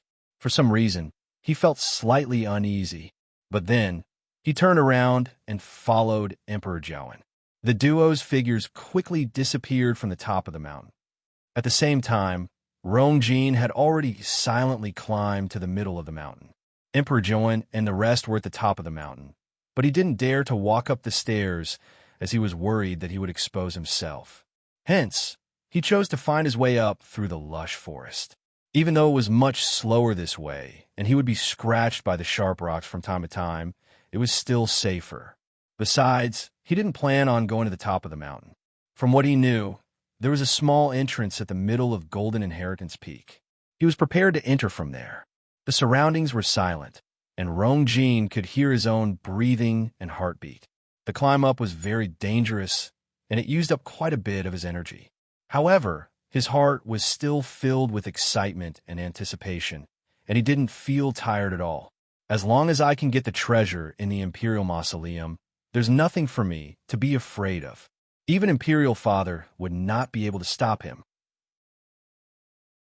Relying on this belief, Rongjin actually climbed up the steep mountain. When he counted half of the total number of steps, he finally stopped and started to walk horizontally to search for the small entrance. However, he couldn't find it even after searching around the middle of the mountain for half a day. He couldn't even see anything strange. Other than rocks and trees, there was nothing else. Rongjin gradually became anxious. If I can't find it, Shu. Suddenly, a distant cry was heard. Rongjin's heart suddenly rose. He looked up. The black-necked, red-crowned crane was flying over. Who else could it be but Imperial Father sitting on its back? Elder Yi was following behind it not far away. Rongjin was very anxious as he hurriedly found a huge rock and carefully hid his figure. Then, Emperor Jiwen and Elder Yi landed on a small piece of empty land not far away from him. Emperor Jiwen sighed. "It's here." Elder Yi lightly nodded, but he suddenly noticed something as he looked in Rongjin's direction. At that moment, Rongjin's heart almost stopped beating. He didn't notice a slight ripple covering him. Emperor Jiwen saw that Elder Yi's expression was amiss, and he couldn't help but ask, "Elder Yi, why are you here?" "Elder Yi, what's wrong?" Suspicion flashed across Elder Yi's eyes as he shook his head. "Nothing. I saw wrongly." Emperor Jiwen nodded in understanding and didn't take it to heart. He looked serious as he raised his hands. Buzz. Mobile users, please browse and read. A better reading experience comes from Love Network. Chapter 404. The fallen leaves on the ground in front of Emperor Jiwen suddenly flew up. A circular plate that was much smaller than the one at the top of the mountain appeared in front of them. Not only was it smaller, but the patterns on it were also much simpler. A strange pattern appeared in Emperor Jiwen's palm, and it slowly landed on the circular plate. Following the slight buzzing sound, the circular plate finally started to turn slowly. Emperor Jiwen was elated. "It's open." Elder Yi also heaved a sigh of relief. Emperor Jiwen became even more careful. He only held his breath when the circular plate slowly opened from the middle and stepped in. Elder Yi followed closely behind. The duo's figures quickly disappeared. After a while, the surroundings quietened down. Seeing that the circular plate was about to close, Rongjin, who was hiding in the dark, immediately rushed forward. How can I miss such a great opportunity? Luckily, he was fast enough and entered before the circular plate closed. The moment he stepped in, he felt that he had stepped on a layer of stone, and the surroundings instantly fell into darkness. Rongjin actually felt a little lucky. Even though it was hard to see the surroundings clearly, it also prevented Emperor Jiwen and Elder Yi from discovering him. Forget about Emperor Jiwen, but Elder Yi was very strong. If he wasn't careful, he might be exposed. He secretly came this time, so he naturally didn't dare to make a big fuss. Once he was discovered, the consequences would be dire. Only when he obtained that supreme treasure would he have more confidence. Rongjin waited at the same spot for quite some time until the duo's footsteps gradually disappeared. After confirming that they were far enough away, he finally lifted his feet. Even though he couldn't see anything clearly, he heard the duo's movements and felt that this seemed to be a staircase that led downwards.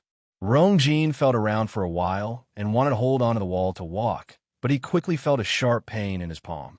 He was shocked as he then realized that there was indeed a wall beside him, but it was embedded with sharp nails. His hand was accidentally cut, and blood flowed out. Helpless, he could only randomly tear a piece of cloth from his clothes and wrap it tightly around his injured hand. This time, he didn't dare to casually touch the things at the side and could only walk down even more carefully. When Emperor Jiwen and the rest entered the Imperial Mausoleum, Chu Luiwei, who was standing in the middle of the lake, saw this scene from a mirror in the pyramid. She raised her eyebrows slightly.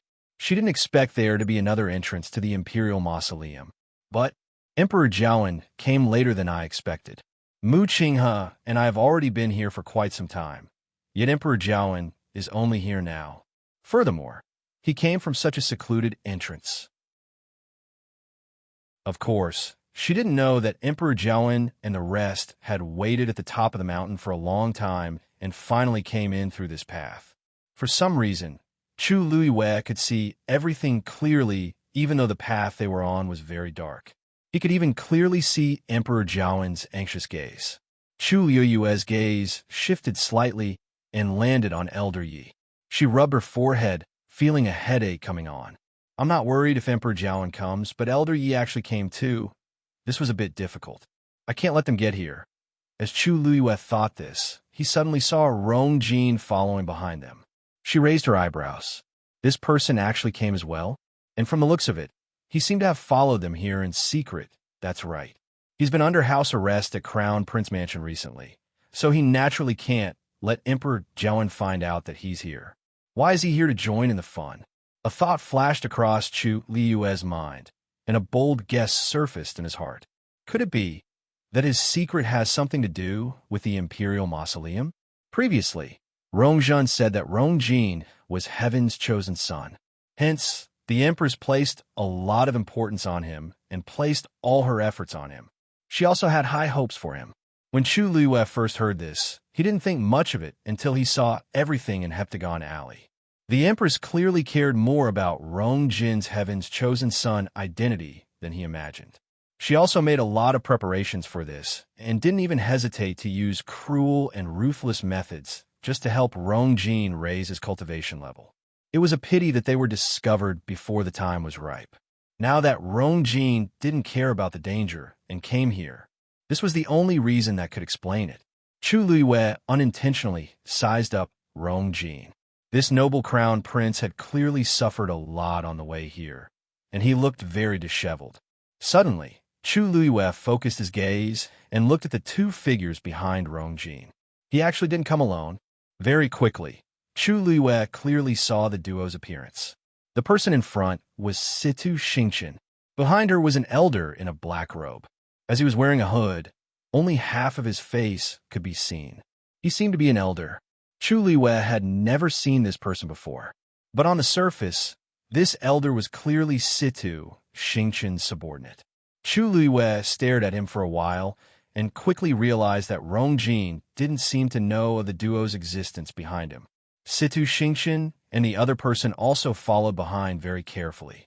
Their every word and action was clearly to avoid being discovered by Rongjin. They secretly followed Rongjin in? This is interesting. Chu Liyue couldn't help but curve his lips into a smile. Emperor Jiawen and Elder Yi were in front, Rongjin was in the middle, and Situ Xingqian and the elder were behind. They actually came in one after another. I really don't know what kind of expression they would have if they saw me standing here. Ka! A faint sound suddenly came from the top of the silver pyramid. Chu Liyue's heart tightened, and he immediately looked over, but he didn't find anything amiss. The small pyramid was still quietly floating in midair, as if the sound was just Chu Liyue's hallucination. She knitted her brows. I shouldn't have heard this sound for no reason, but after waiting for a while, there was no other sound. Chu Liyue could only temporarily put it aside and look at Mu Qinghe again. What she saw immediately made her heart beat wildly. She saw the kneeling Mu Qinghe actually raise the long sword in his hands again. However, this time, the tip of his sword was aimed at his neck. Mu Qinghe actually wants to commit suicide. Chu Liyue shouted without thinking. Stop! Mu Qinghe seemed to have heard it as his actions suddenly paused, and disbelief gradually appeared in his eyes. That voice just now, even though it was blurry, the tone was very similar to that person's. He immediately looked around, but other than the tightly wrapped vines, there was nothing else. Mu Qinghe bitterly laughed, and the long sword in his hands fell to the ground. If she was still around and knew that I didn't die on the battlefield and chose to commit suicide instead, she'd probably be very disappointed, right? Even he himself did not expect that he would be trapped here and even had thoughts of suicide. But it's really too painful. I admit that I'm scared. Every day, every moment, I'm going through that terrifying torture, and I'm better off dead than alive. He wanted to pick up the sword again, but he realized that his entire body was trembling violently. Even if it's a hallucination, it seems like I can't go against her orders. After a long while, he closed his eyes, and tears fell from the corner of his eyes as he softly muttered, "Your Highness, is this the punishment you're giving me?" Mobile users, please browse for a better reading experience from the Love Network. Chapter 405. For a moment, Chu Liyue did not know what to say. Punishment? Shang Wanyu is already dead. and he died so tragically. What punishment could she give him? She also wanted to tell herself that Mu Qinghe did not betray her. However, everything that she had seen so far proved that Mu Qinghe was most likely standing on the opposite side of her before she died. Otherwise, there was no way to explain everything that happened later. He was still the respected deputy commander, as if her death had nothing to do with him. Even the pair of boots on his feet, Chu Liyue's eyes stung. Mu Qinghe looked like he was in so much pain that she almost thought that he was really remorseful for her. However, what was this compared to the torture that she had gone through? Chu Liyue once again suppressed the waves in her heart. No matter what, she could no longer trust Mu Qinghe. Fortunately, he did not seem to recognize her voice just now. Otherwise, she would be in a lot of trouble. This silver pyramid was really strange. From here, she could see almost the entire situation in the Imperial Mausoleum, and the people inside could also hear her voice. It seemed that this small object controlled the entire Imperial Mausoleum. An impulse surged in Chu Liyue's heart again as she raised her hand toward the pyramid. Crack! Before her hand touched it, she heard another strange sound. Chu Liyue paused. This time, she heard it clearly. It was indeed the sound coming from the pyramid. Her heart skipped a beat, and she walked to the other side. From where she was previously standing, she could only see 3 mirrors on the pyramid, but she did not see the last one. That sound came from that direction. Chu Liyue looked over and was suddenly stunned. However, there was nothing on the last mirror. No, to be precise, the mirror was completely covered by a mass of black. The other 3 mirrors were clean and clear, and she could see everything clearly. However, this last mirror, Chu Liyue looked back and realized that this was the fire position. There was still water flowing into the lake from the red dragon head, and nothing seemed to be wrong. However, Chu Liyue felt an inexplicable sense of uneasiness. This pyramid should be able to see the situation in the Imperial Mausoleum, but one of its sides was suddenly blocked. In other words, she did not know what was happening in the fire position. This was definitely not a coincidence. A ridiculous and bold guess appeared in Chu Liyue's mind. Could it be that someone had already entered that place and used some method to prevent her from seeing what was happening inside? When she thought of this, Chu Liyue's heart clenched. Even someone as powerful as Mu Qinghe did not have this ability. Who else could do it? What was he afraid of her seeing it? Chu Liyue? A moment later, she gritted her teeth and finally grabbed the silver pyramid in her hand. It was extremely cold to the touch. A gust of cold air spread out from within, spreading at a speed visible to the naked eye, and quickly covering Chu Liyue's palm. Chu Liyue was shocked and immediately wanted to let go. However, at this moment, the water droplet in her dantian suddenly started to spin wildly. A red flame suddenly erupted from Chu Liyue's palm. Boom! The 2 forces collided violently. Ice shards flew everywhere. Sparks flew. Chu Liyue only felt that her entire palm was completely numb. She had lost consciousness. She almost could not control herself and pulled fiercely. The pyramid was finally completely grasped in her hand, and it was separated from its original position. The red flame surged out and completely surrounded the pyramid. With this layer of protection, Chu Liyue was finally isolated from that terrifying aura. Seeing that the thing was finally trapped in the flame, Chu Liyue heaved a sigh of relief. The cold aura contained within it was extraordinary. If she had been any later, her palm would have been frozen off. However, just as the corners of her lips curled up, she suddenly froze. Because the space where the pyramid was originally located had actually frozen. Furthermore, it was still spreading to the surroundings. Chu Liyue immediately retreated. However, the speed of the freezing was extremely fast. In the blink of an eye, it had already spread from midair to the black jade ground. A horrifying pressure surged over. Chu Liyue was almost unable to breathe from the pressure. Soon, she was forced to the edge of the platform. Half of her foot missed a step, causing her body to sway a few times.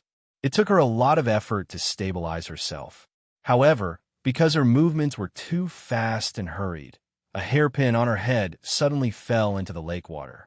Chu Luiwei instinctively turned around to take a look. However, this look almost made her heart stop beating. After the hairpin fell into the lake water, it did not make any sound.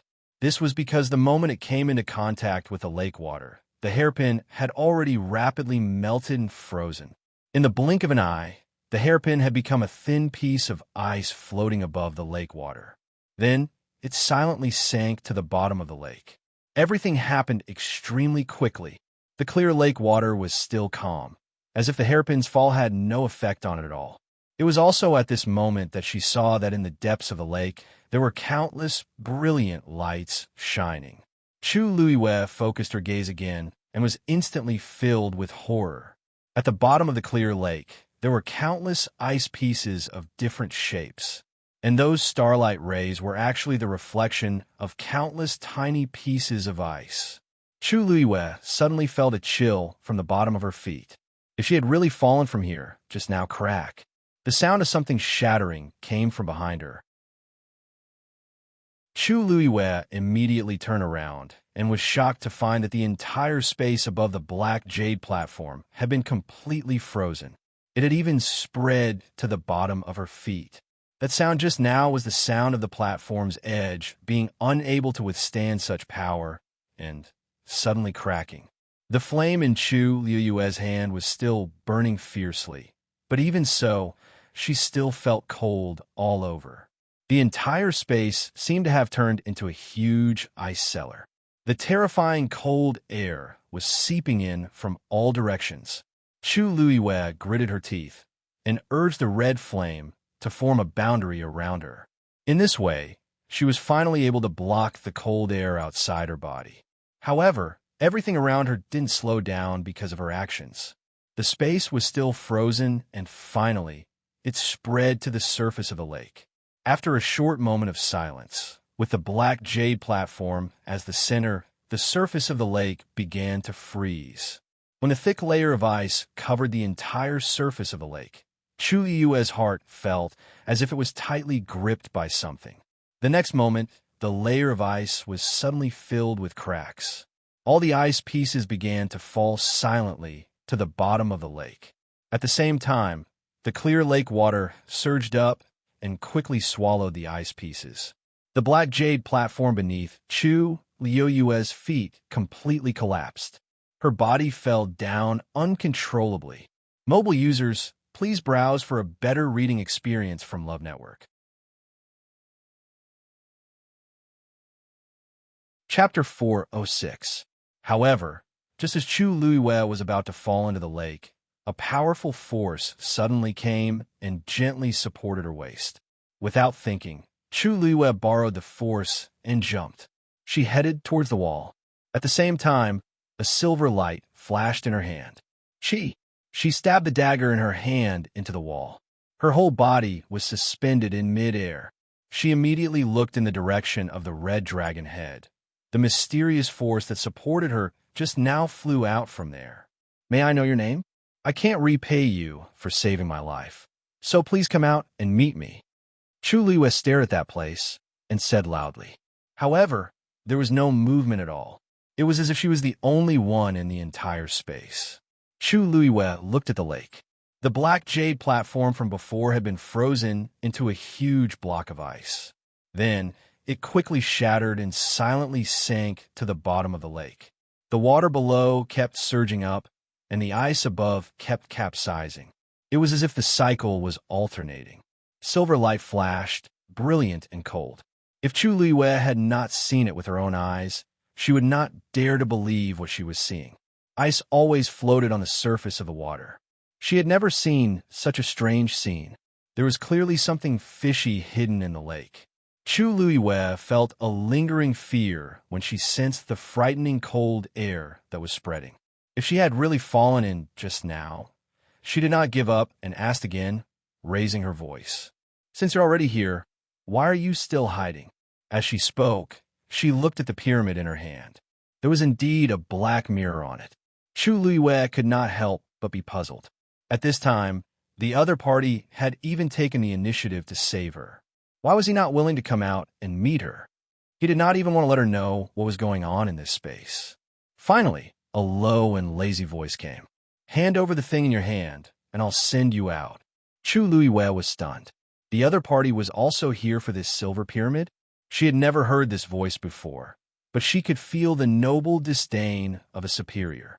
This person's identity was extraordinary. Obviously, his strength was also extremely powerful.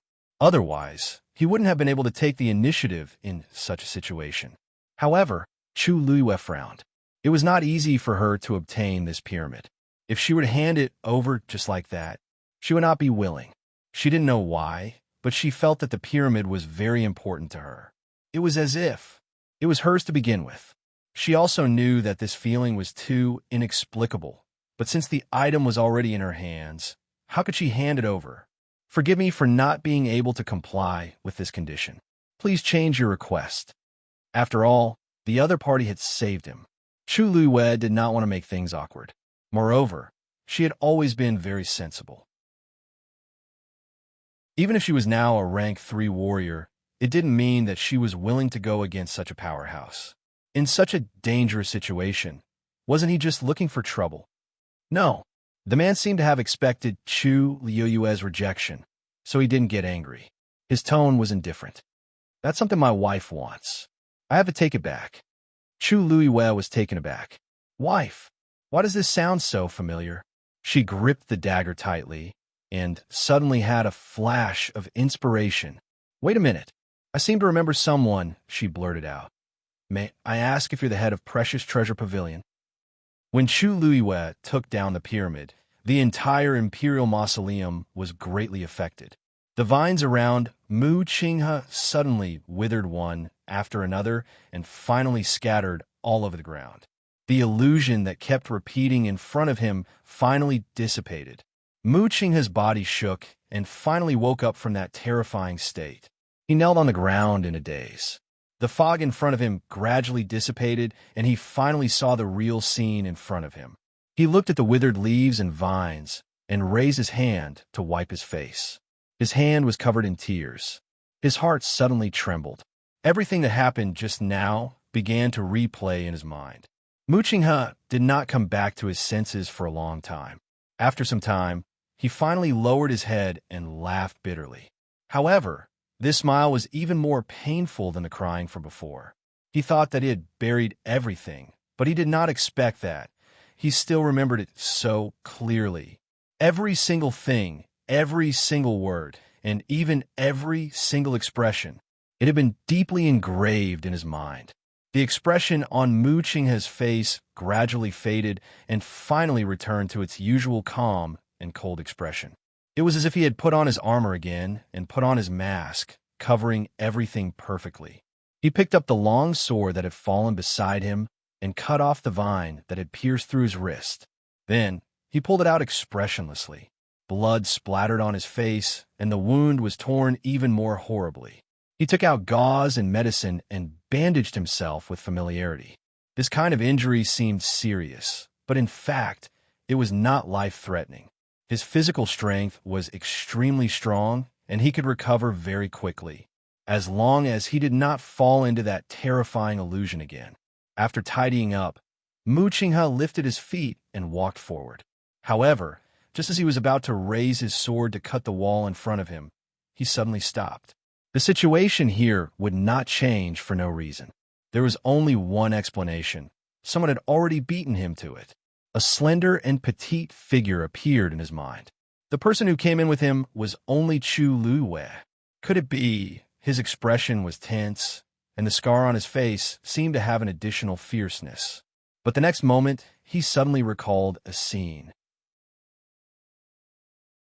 Just now, when he almost couldn't take the painful torture and was about to end everything, someone seemed to have vaguely shouted at him to stop. He always thought that it was an illusion, but now that he thought about it, that voice seemed quite similar to Chu Luiwei's voice. His heart suddenly began to beat rapidly. Honglong. Before Emperor Jiawen and Elder Yi could walk out of the tunnel, rocks fell from the sky and blocked their path. Hearing the loud noise from afar, Emperor Jiawen suddenly realized something and sucked in a cold breath. The Imperial Mausoleum is about to collapse. Mobile users, please browse and read. A better reading experience comes from IG. Chapter 407. Your Majesty, please calm down. Nothing has happened to the Imperial Mausoleum for thousands of years, and it definitely won't collapse now. However, there seems to be something wrong inside. Elder Yi comforted Emperor Jiawen as he sent out a wave of force to test the inside. Emperor Jiawen looked at the completely blocked path in front of him, and he was still scared. If this stone had hit me, but the path at the edge has already started to collapse. I'm afraid that the inside will be affected soon. Emperor Jiawen's head hurt when he thought that something would happen to the Imperial Mausoleum at this time. If this news gets out, where will my face go? How am I going to face my ancestors? Elder Yi shook his head. Your Majesty, there's a reason why the Imperial Mausoleum is built under Golden Inheritance Peak. Please move aside. I'll open this path. Emperor Jiawen knew that he could only trust Elder Yi at this point, so he immediately moved to the back obediently. Elder Yi stared at the gigantic stone in front and knitted his brows tightly. He wasn't worried that the Imperial Mausoleum would collapse, but the two people who went in earlier actually had the ability to move the Imperial Mausoleum. He then thought of the round plate that lit up at the top of the mountain. It's obvious what the other party is after. He held his breath and focused, and his force gathered in his palm. Then he harshly slapped out. Bang! A hole suddenly appeared in the center of the stone. Emperor Jiawen was elated. As long as we can break this stone, we still have a chance to go in and stop them. If I find out who those two people are, I definitely won't let them off easily. Elder Yi looked solemn as he slapped out again. Bang! Ka! A ray of white light suddenly came from the other side of the stone. It's open, said Emperor Jiawen excitedly as he clenched his fists. Elder Yi also felt more at ease. After all, this is still the periphery of the Imperial Mausoleum, and it's easier to deal with than expected. However, just as he was about to follow up on his victory and completely open up the passageway, he seemed to have suddenly realized something, and his expression changed drastically. Retreat, hollered Elder Yi as he directly grabbed Emperor Jiawen's collar and quickly retreated. Emperor Jiawen was caught off guard, and he felt his throat tighten as Elder Yi dragged him to the back. His face flushed red, and he violently coughed. Yi, cough, cough. Yi, he spat out a few syllables with difficulty, but in the next moment his eyes suddenly widened. Golden sand suddenly gushed out from the crack in the center of the stone. The golden sand quickly condensed, gradually forming a thin layer of crystal.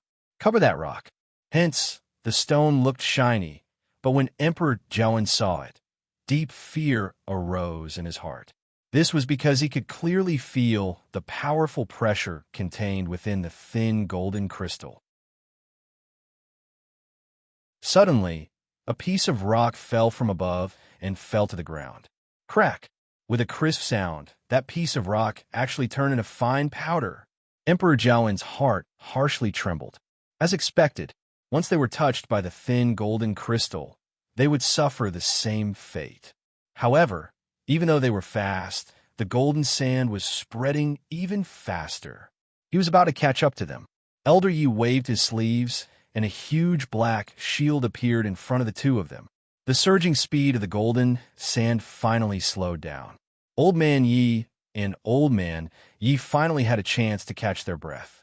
Emperor Jiawen's eyes were still filled with shock. That's the sand from the gold position. Not only did they break through that barrier, but they also destroyed the entire space. Elder Yi's gaze darkened. I'm afraid it'll be difficult to go in now. However, the culprit, Chu Luiyue, didn't know what was happening here. Previously, when she broke through that space, it wasn't that serious. But when she snatched the silver pyramid, she easily destroyed the entire Imperial Mausoleum's 5-element layout. Without the support of any power, Gold's positional space naturally lost control. The golden sand gushed out in all directions and directly blocked Elder Yi and Emperor Jiawen's path. If she lowered her head to take a look, she would be able to see something. It was a pity that she didn't have the leisure to do so. This was because all her attention was placed on the mysterious man who refused to come out. After she asked that question, the other party fell into silence. Chu Luiwei was even more certain of her guess.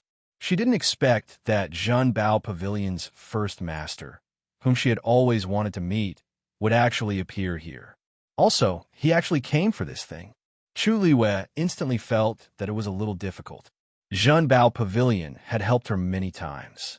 Even though this first master had never shown his face before, Chu Luiwei knew that Yenge helped her so much because of this person's tacit approval. Needless to say, he even helped her once just now. She really owed this person a huge favor. However, she was unwilling to give up the pyramid just like that. For this thing, she had overcome many difficulties and experienced many dangers. How could she give it up just because of one sentence from the other party? It seems like it's really you. Chu Luiwei deliberated before speaking, and her tone was much more polite. Since you're here, I'm sure you know my identity. Previously, I'm indebted to you for taking care of me many times, and I'm very grateful. However, please forgive me for not being able to give up on this thing. Other than this, you can raise any conditions, and I'll definitely go through fire and water without hesitation. This time, the other party finally opened his mouth. My only condition is this thing. His tone was calm, but it carried a pressure that could not be defied. Chu Luiwei gritted her teeth helplessly. First Master, why don't we have a discussion? Let's get out of here first, and then find a place to discuss this matter properly. How about that? Previously, you said that this is something that your wife has taken a fancy to. Then, why don't I talk to your wife personally? How about that? She had been hanging here for quite a while. If they were to negotiate like this, it would be too unfair to her. At least find a place where they could talk properly, right? Didn't the first master see that the entire lake was about to be completely frozen? The other party fell into a strange silence again. Crack! Just then, the wall suddenly loosened, and the dagger suddenly shook. Chu Luiwei looked up and saw that the wall around the dagger had already cracked. She was afraid that she would not be able to hold on for much longer. However, for some reason, this first master was very difficult to talk to. As if he had heard the commotion, the other party finally spoke mercifully. You said that you want to talk to my wife, personally? Chu Luiwei did not know if it was an illusion, but she felt that his tone was very strange. It seemed like there was a hint of a smile. What's so funny about this? Chu Luiwei was furious. When I meet this rumored wife, I have to take a closer look and see what kind of woman she is. It's either she likes this or that. She's really good at acting. Mobile users, please browse for a better reading experience from Love Network. Chapter 408. Yes. If you and Madam don't mind, we can talk about it outside. Everything can be discussed, right? Chu Luiwei had always been very sensible and wouldn't be forceful when it was time for her to soften her attitude. The other party seemed to be quite interested in this suggestion as he smiled lightly. Interesting. Chu Luiwei hurriedly glanced at the dagger that was about to fall. She was anxious and wanted to rush him again. However, she still held herself back. In this situation, she was already at a disadvantage. How could she have a right to talk to the other party as an equal? If you promise not to touch that thing, I'll agree to your request. After waiting for a while, that man's voice sounded again. Chu Luiwei was dazed. Master, what do you mean? What do you mean by touch? What do you mean by not touch? Who knows what will happen to this thing in the future? She didn't dare to make this promise casually. A black ray of light suddenly flew out from the red dragon head. It went straight for Chu Luiwei. Sensing the strong suppression from it, Chu Luiwei's heart harshly skipped a beat. Just from this move alone, this man's abilities seemed to be above Mu Qinghe's. Even though Mu Qinghe's cultivation level and abilities were suppressed to below a stage 7 warrior after leaving Heaven's Canopy, his aura that belonged to a strong warrior wouldn't weaken.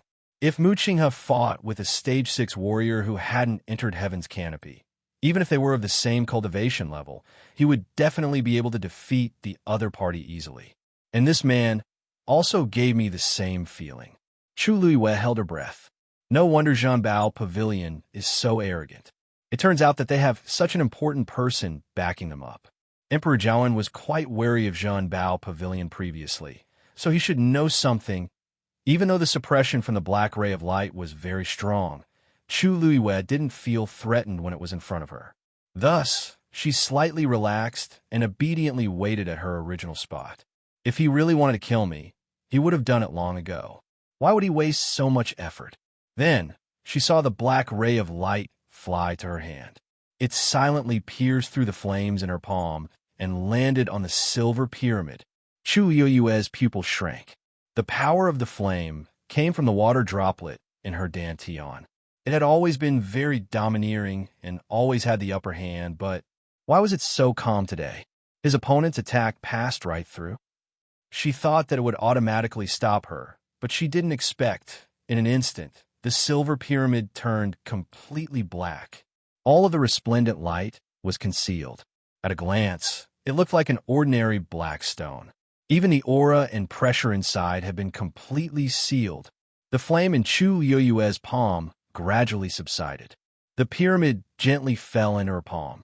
It was slightly cold to the touch. It would be a waste to reject the other party's offer. Without thinking, she knew that it was a mess outside. If she went back the way she came from, she might be skinned alive by that group of people. Being able to leave quietly like this was the best thing that could happen. She was very sincere when she thanked him. After saying that, she didn't hesitate and stepped onto the long black bridge. This long bridge was clearly formed by the other party's force, and Chu Luiyue walked on it, as if she was walking on flat ground. She raised her brows slightly. This person's abilities are really immeasurable. After walking a few steps, she suddenly thought of something and turned around to look in that direction. "First Master, aren't you leaving? This has nothing to do with you," said the other party calmly. Chu Luiyue thought about it and thought that was true. He didn't even want to meet her, so he naturally wouldn't be willing to leave with her. He's so capable, so why would he be worried about not being able to leave? Thinking of this, she didn't say anything else and continued walking forward. However, when she was halfway there, she stopped again. Her face was still calm, but her eyes were slightly downcast, and one couldn't see her emotions. The hands in her sleeves slowly clenched tightly. Finally, as if she had finally made up her mind, she softly asked, "First Master, can I bring someone with me?" Mobile users, please browse and read. A better reading experience comes from my UI.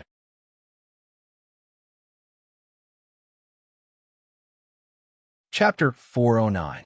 The other party was silent for a moment. "Who is it?" His tone was clear and faint. It sounded a little ethereal, as if it came from a faraway place. However, for some reason, Chu Luiyue heard a trace of displeasure in his voice. It didn't seem like he was displeased, but it still sounded a little strange. Chu Luiyue pursed her lips and said tentatively, "It's the person who came in with me." She believed that with the other party's ability, he would know who she was referring to. "He doesn't seem to treat you well, but you want to help him now?" The man didn't directly agree or refuse. Instead, he asked such a question. Chu Luiyue was stunned for a moment. "How do you know how he treats me?" The man paused and then seemed to snort softly. Chu Luiyue suddenly understood what he meant. Since he was so familiar with this place, he naturally knew what had happened here like the back of his hand. For a moment, Chu Luiyue almost thought that this master had always been in this Imperial mausoleum. Of course, she knew that was impossible, but it was obvious that he had been here more than once before. Chu Luiyue's hands clenched even tighter. She felt as if something was stuck in her throat. In fact, even she didn't know why she suddenly said that. No matter how she looked at it, Mu Qinghe wasn't worth her saving. But in front of her, the image of him kneeling on the ground with tears streaming down his face kept appearing. "And that, Your Highness." She didn't know how much sincerity there was in his grief. She didn't even know how he betrayed her. But his identity is special. "If he dies here, I'll also be in a lot of trouble," Chu Luiyue said with her eyes lowered. Jian Fengqi knew that she and Mu Qinghe had come out. If Mu Qinghe really died here, she definitely wouldn't be able to escape responsibility. According to Jian Fengqi's personality, he definitely wouldn't let it go. Besides, she was still counting on Mu Qinghe to bring her back to the Tianling dynasty. So, no matter what, I would like to ask for your help. But if it's not convenient for you, then, are there any other reasons? The man suddenly asked. Are you pleading for mercy for yourself or for him? His voice was still calm, but Chu Luiyue felt an inexplicable chill run down her spine when she heard it. And why did these words sound a little strange? However, these words did make her instantly sober up. She thought about it seriously for a moment and finally shook her head. For myself, after being reborn, the most important thing she learned was that she had to think about herself in everything. Most of the time, the so-called sympathy and compassion would not bring her any benefits. Instead, it would bring her a series of troubles. Mu Qinghe was no longer the Mu Qinghe of the past, and she was no longer the Shangguan Yu of the past. A favor. The great master finally spoke. His tone was slightly gentler than before. Chu Luiyue inexplicably breathed a sigh of relief, knowing that he had agreed. Thank you, great master. For some reason, she seemed to be easily influenced by his voice. Was it because his aura was too strong? Chu Luiyue really wanted to meet this mysterious great master now, but it was rare that he was willing to help. Naturally, she would not do anything to offend him. Suddenly, she thought of a problem. Ever since she took the pyramid, she had not had time to look at it. She did not know how Mu Qinghe was doing now. Bang. A muffled sound came from behind her. Chu Luiyue was shocked and immediately turned around. Mu Qinghe was lying on the black bridge behind her, covered in blood. He was motionless and seemed to be unconscious. The fall just now seemed to be quite heavy. His chest shook, and he spat out a few mouthfuls of blood. It looked really miserable and miserable. The corner of Chu Luiyue's eyes twitched. This appearance was too sudden. What happened to him? Chu Luiyue could not help but ask when she saw that he seemed to be more seriously injured than before. Oh, he just fainted. He won't die from a fall. That person said coldly, as if he did not care. Chu Luiyue was speechless. Or do you want him to know that you were the one who saved him so that he would be more grateful to you? The speaker did not mean it, but the listener did. Chu Luiyue felt as if her heart had been stabbed by a knife. No need, this is for the best. Thank you. She quickly sorted out her thoughts. When she looked at Mu Qinghe again, her heart was calm. That great master was right. This was the best choice. She had saved him before, and he was grateful to her. But in the end, it was just a joke. This time, she was only doing it for herself. Thinking of this, she walked over and planned to carry Mu Qinghe out. However, just as she leaned over, something flew over from the corner of her eye. She immediately raised her hand and caught the thing. After taking a closer look, she realized that it was actually a yuan instrument. Use this to take him out. Don't dirty my path. The man's tone was cold. Chu Luiyue could not help but mutter in her heart. So this great master is also like this. To put it nicely, he's fastidious. To put it bluntly, yes, he's on par with his wife. This bridge is formed by force. How can it be dirty? Besides, it's black. How dirty can it be? However, since she had taken advantage of him, she naturally wouldn't say such things to his face. Besides, using this yuan instrument could indeed save her a lot of energy. What are you talking about? Chu Luiyue was shocked. Her mouth was tightly shut just now, and she did not make a sound. Does this person know how to read minds? He can even guess that. She immediately looked up with a smile. Nothing. I was just thinking that you and your wife are a match made in heaven. This sentence obviously pleased this difficult great master. He smiled, and his tone and attitude were much better than before. My wife and I think so too. Chu Luiyue choked. She had seen people who felt good about themselves, but she had never seen anyone who praised her and his wife to their faces. Then, I wish you and your wife a long life together. I'll be leaving now, Chu Luiyue said very sensibly. The other party chuckled, but did not say anything else. Chu Luiyue was relieved and injected a stream of force into the yuan instrument. With a bang, the yuan instrument unfolded and floated in midair. It was a hexagonal flying disc. Then, a net suddenly dropped from the flying disc and easily covered Mu Qinghe. Looking at Mu Qinghe curled up in the net, the corners of Chu Liuyue's eyes twitched. "It's good to help, but this scene is really exciting," she coughed and turned around. Suddenly, a voice with a smile was heard. "I also wish you and your future husband a happy marriage." Mobile users, please browse for a better reading experience from Love Network.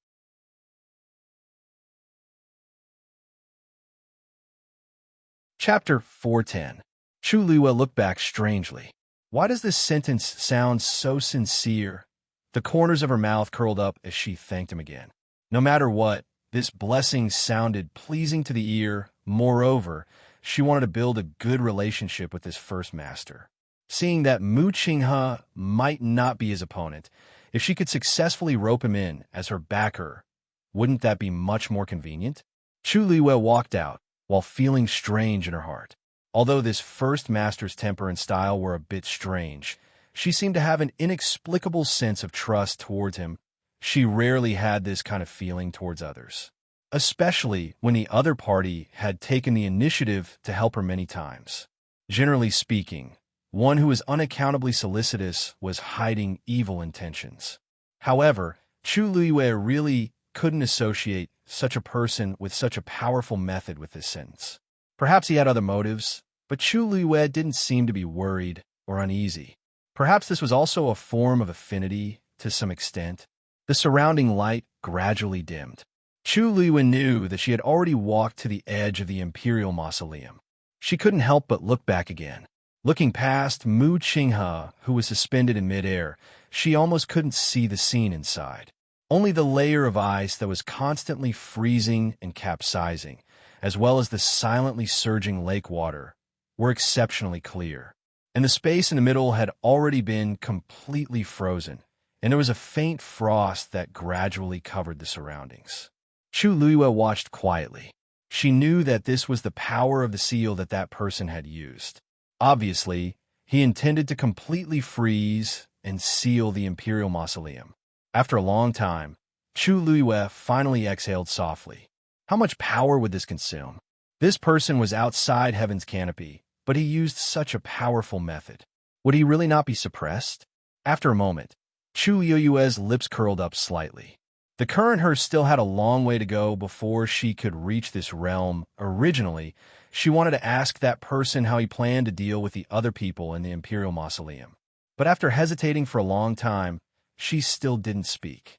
She had already owed him another favor by helping Mu Qinghe. If there were a few more people, "Master, you must understand your disciple, right?" Chu Liue thought silently. Apart from Old Man Yi, she didn't care about the lives of the others. With Old Man Ye's ability, it shouldn't be a problem for him to leave this place, right? Thinking of this, Chu Liue couldn't help but take out the pyramid again and examine it carefully in his palm for a moment. Now it was completely black and nothing could be seen on it. If I had known earlier, I would have checked on Master and the others first. Chu Liue put away the items, took a deep breath, and continued to lead Mu Qinghe along the other end of the Black Bridge. When Chu Liue finally left, the other people who had already entered the mausoleum did not have an easy time. Emperor Zhou had Elder Ye's protection, so he wasn't in much danger. But the black shield couldn't hold on for long as it was quickly covered by the golden ice layer. It became very weak. The golden sand that surged from behind piled up and finally destroyed the black shield completely. Elder Yi then continued to bring Emperor Zhou away. Luckily, with the faint glow from the golden ice layer, they could vaguely see the surrounding scene. Their speed was much faster than when they came. Emperor Zhou really felt aggrieved and indignant.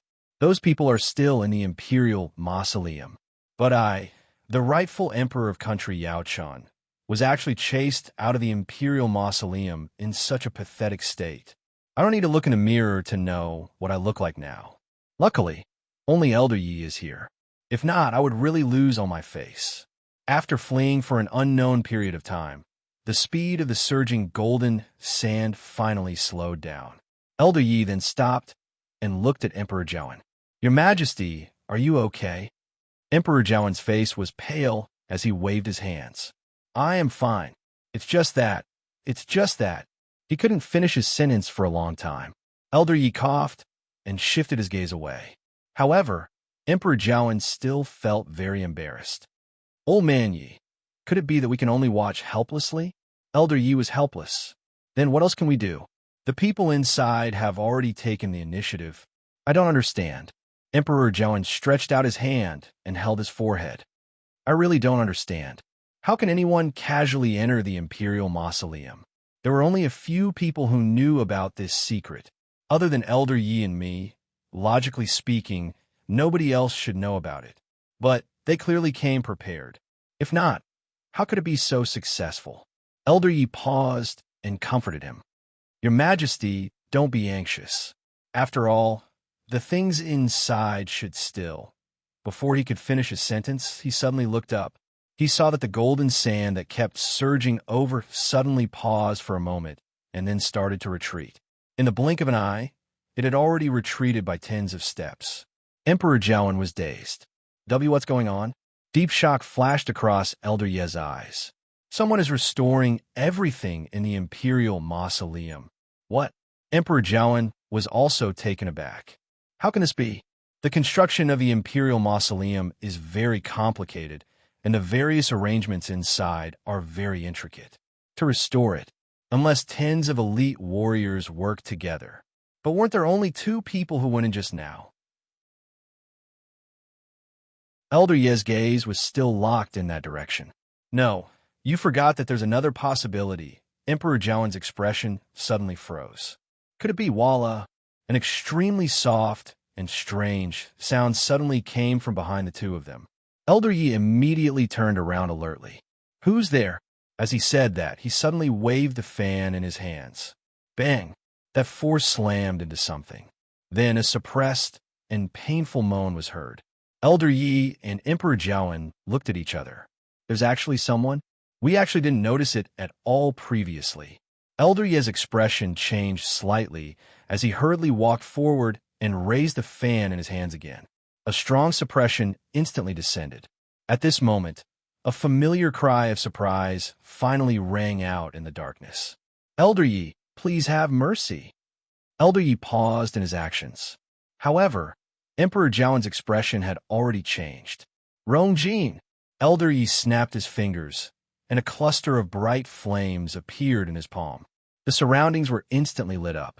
Previously, he was worried that this fire would cause unnecessary trouble, but it was clearly unnecessary now. A nervous and flustered face appeared in front of the 2 of them. It's indeed Rongjin. Emperor Jiawen was furious as he angrily scolded. Rongjin, you got guts. How dare you secretly leave Crown Prince Mansion and come here? Speak. Did you follow Elder Yi and me all the way here? Rongjin was originally a little afraid, but on second thought, what's there to be afraid of since things have already come to this? He clenched his fists, straightened his body, and tried his best to make his voice sound righteous. Father, I'm Heaven's chosen son. What's wrong with me coming here? Old man Yi suddenly laughed. Your Highness, the real Heaven's chosen son can directly enter Golden Inheritance Peak and control everything in the Imperial Mausoleum. There's already one inside, so where did your Heaven's chosen son title come from? Mobile users, please browse and read. A better reading experience comes from IUM.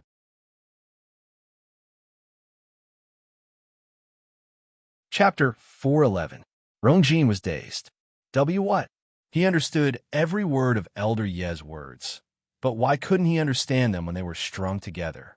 Upon hearing this, Emperor Jiawen's gaze darkened. So Elder Yi also realized it. Elder Yi laughed helplessly and waved the fan in his hands. Even if you couldn't guess it previously, you should have known after seeing the previous scene. Emperor Jiawen closed his eyes. No wonder. If this is the answer, then everything that happened previously has a logical explanation. Rongjin, who was at the side, was confused when he heard the duo's conversation. The more he heard, the more flustered he became. Father? Elder Yi? What do you mean by this? Heaven's chosen son? Isn't it me? How can there be another one inside? That person must be fake. I'm the real Heaven's chosen son. Pack! Emperor Jiawen went forward and harshly slapped Rong Jin. This slap was very harsh, and it directly caused Rong Jin to fall to the ground. An intense bloody taste surged up Rong Jin's mouth. Half of his face was numb, and his ears were buzzing. His mouth stiffly moved, and he spat out a mouthful of blood and a broken tooth. Rong Jin's eyes were filled with disbelief. Father had always been proud of me and thought highly of me. He rarely even reprimanded me, let alone hit me. How could I accept that one of my teeth was forcefully knocked out? At that moment, everything that he had experienced in the past few months flashed across his mind. Being demoted, having his power taken away, being grounded, I almost couldn't even stabilize my position as the crown prince. What exactly is going on? Wasn't everything fine in the past? Why did it gradually become like this? Rong Jin, you're crazy. Emperor Joan finally lost control of his emotions at this point, as he pointed at Rong Jin's nose and scolded him. Who do you think you are? Heaven's chosen son? How can Heaven's chosen son be so useless and despicable? You're just a piece of trash. I was really blind in the past to make you the crown prince. Too many things had happened on this day, and Emperor Joan's mental state had been very tense. Until this moment, when he saw Rong Jin's undisciplined and arrogant manner, his last string finally snapped. Rong Jin was scolded harshly, and he was dazed. He was flustered and at a loss, so he started to speak without thinking. Father, why are you so sure that I'm a fake? I know you're just looking down on me. However, this matter was personally told to me by my mother. Imperial mother would never lie to me. The chosen one must be me. It can only be me. Elder Yi looked at Rong Jin's crazy appearance and knitted his brows. Before he could say anything, Emperor Joan suddenly laughed out loud. Ha ha ha. How laughable.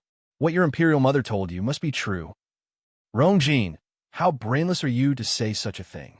Rong Jin clenched his teeth and said, At most, we'll go and confront mother. We can always. Confrontation? Emperor Joan's expression suddenly turned cold. You probably don't know that your mother is already dead, right? It was a light sentence, but it was like countless sharp knives that pierced into Rong Jin's body. Rong Jin's body trembled slightly, and his blood boiled in his chest. Finally, he couldn't help but spit out another mouthful of blood as he collapsed onto the floor. Impossible. Mother just told me that secret today. How can she be dead? It seems like she didn't spare any effort to make many arrangements for you before she died. It's a pity. You're still useless. But Emperor Joan finally understood the Empress's series of actions at this point. From start to end, she did it for Rong Jin. Heaven's chosen one? Huh. It seems like you don't know your current identity. Just like what Elder Yi had said, he was the true chosen one. Everything was predestined. Rong Jin actually naively thought that the person was him. Even if he had fantasies before, he should be completely awake now that he was in this situation. Who is it? If it's not me, who is the chosen one? Muttered Rong Jin with a hoarse voice, and his eyes were filled with despair. I originally thought that it was a great chance to turn things around, but I didn't expect it to be just a dream. It was just the beginning, but it was mercilessly exposed by someone. Emperor Joan's face darkened, and he didn't say anything for a long time. In actual fact, he wanted to know the answer more than Rong Jin. But based on their current abilities, how could they enter? Your Majesty, let's talk about everything after we leave this place. That person should be able to see our every move here, said Elder Yi. Elder Yi softly persuaded him. Emperor Joan harshly rubbed his face. Okay, let's go out first. Old man Yi nodded. Then, he looked at a certain spot in the darkness and twitched the corners of his mouth without a smile. The two of you have been watching for quite a while. You should be willing to come out now, right? After walking for some time, Chu Luiyue finally saw a light in front of her. She was elated as she knew that it was the exit. She quickened her pace and walked forward, and the flying disc behind her immediately followed. Mu Qinghe was a little shaken, but luckily, he didn't wake up.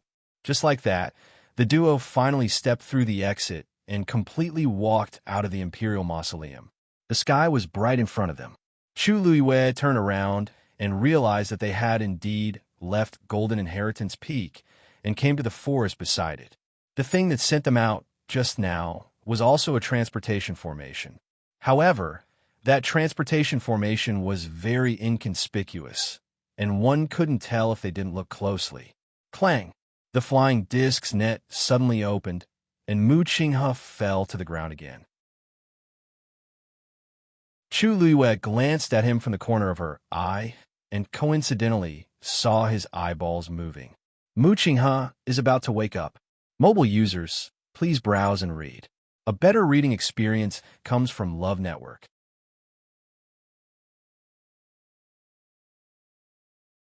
Chapter 412.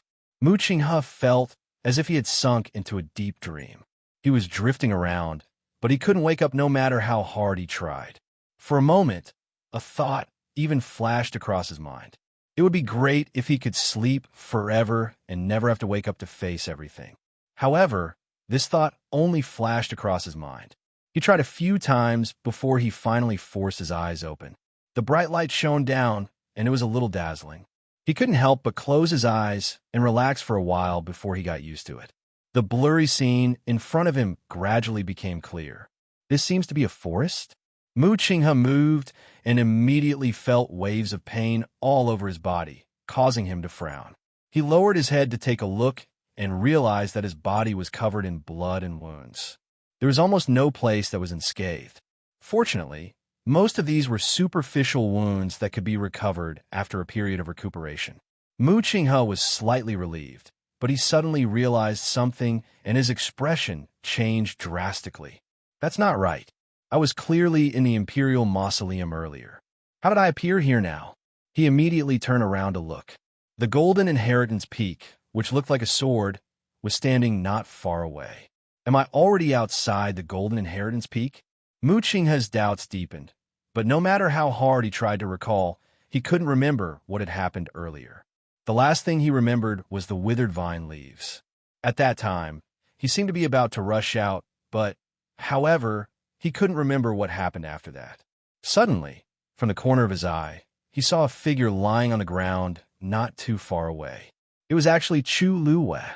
He focused his gaze and endured the pain on his body as he slowly walked over.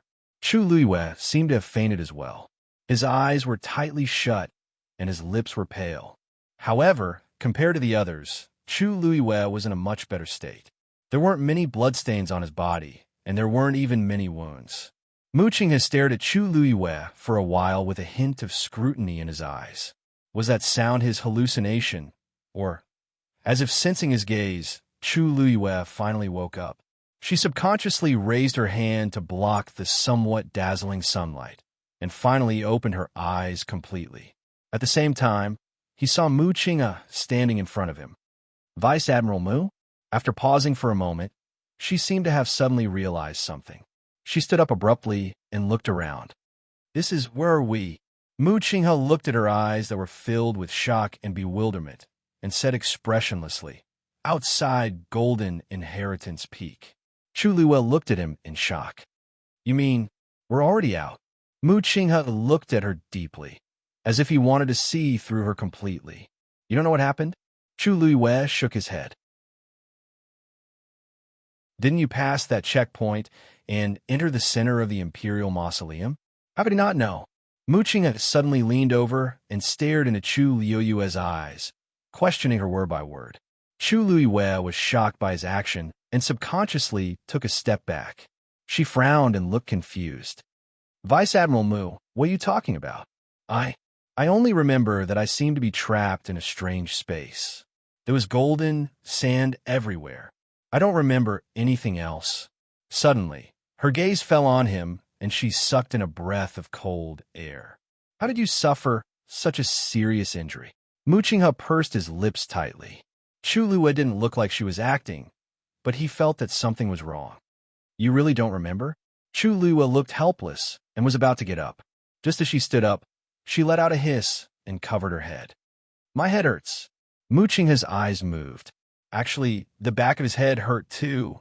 Could it be that Chu Luiyue wasn't lying and we were all sent out together? Looking at her rubbing her head and grimacing in pain, Mu Qinghe inexplicably believed her and suppressed the dangerous aura on his body. He turned back to look at Golden Inheritance Peak again. If Chu Luiyue really got that thing, there was no need for her to come out with him. Moreover, she didn't have the fluctuation of that thing on her body. But looking at the current situation, there should be a third person who got it. Did you see anyone else in the Imperial Mausoleum? Mu Qing has suddenly asked. Chu Luiyue still denied it. Other than the mysterious first master, she had clearly seen all the other people who had gone in. But naturally, she couldn't tell Mu Qing this. Mu Qing didn't expect to get any useful clues from Chu Luiyue. After pondering for a moment, he walked forward again. Chu Luiyue was shocked. Vice Admiral Mu, what are you doing? Do you still want to go back? Mu Qing said coldly. You can stay here or go back by yourself. Chu Luiyue, your injuries are so serious.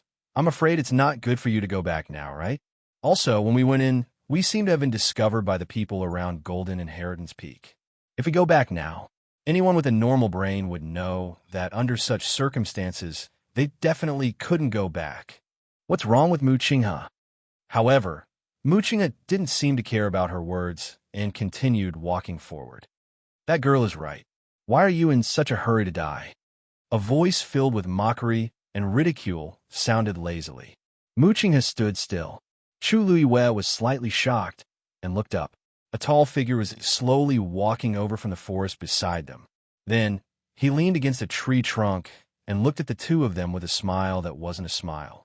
It was Jian Fengqi. Chu Luiyue's eyes flickered as she bowed politely and asked in a seemingly casual manner, May I know when young Master Jian came? Vice Admiral Mu and I actually didn't notice. Jian Fengqi seemed to have thought of something unpleasant and his face turned cold. This young master had planned to come a long time ago, but I didn't expect to meet with some trouble on the way. I had just circled around Golden Inheritance Peak when I sensed Mu Qing's aura and came over. When this young master arrived, he had just woken up. As he spoke, he looked at Mu Qing and sized him up with some disdain. Looking at you, could it be that you've become stupid from the beating? You actually didn't notice this young master for so long? You've only been here for a short while, and you've already regressed to this extent? Chu Luiyue felt slightly relieved. It seemed that Jian Fengqi didn't know what had happened previously. Mu Qing couldn't be bothered with Jian Fengqi and continued walking forward. Jian Fengqi raised his sword-like eyebrows and looked at Chu Luiyue. If he doesn't want to say, then you can say it. What exactly are you doing in this trip? Jian Fengqi. Mu Qing gave him a warning look. Jian Fengqi shrugged and tactfully drew a line across his mouth to indicate that he would shut up. However, he immediately walked towards Chu Luiyue and said with a smile, Miss Chu Luiyue, you seem to be injured as well. Young Miss Chu, you seem to be injured as well. Why don't I send you back? Don't worry, even if he dies, this young master will help to bring you back to the Tianling dynasty. Whoosh! A long sword suddenly pierced through the air towards them. Jian Fengqi easily dodged it. Mu Qing closed her eyes and finally turned around. You'd better not fall into my hands next time. Jian Fengqi proudly raised his eyebrows at Chu Luiyue. Chu Luiyue was speechless. Why didn't she know that the relationship between these two people had become so good? Digression. I don't know if it's my illusion, but why did Jian Fengqi and Mu Qing become inexplicably gay? Mobile users, please browse and read. A better reading experience comes from Iowa.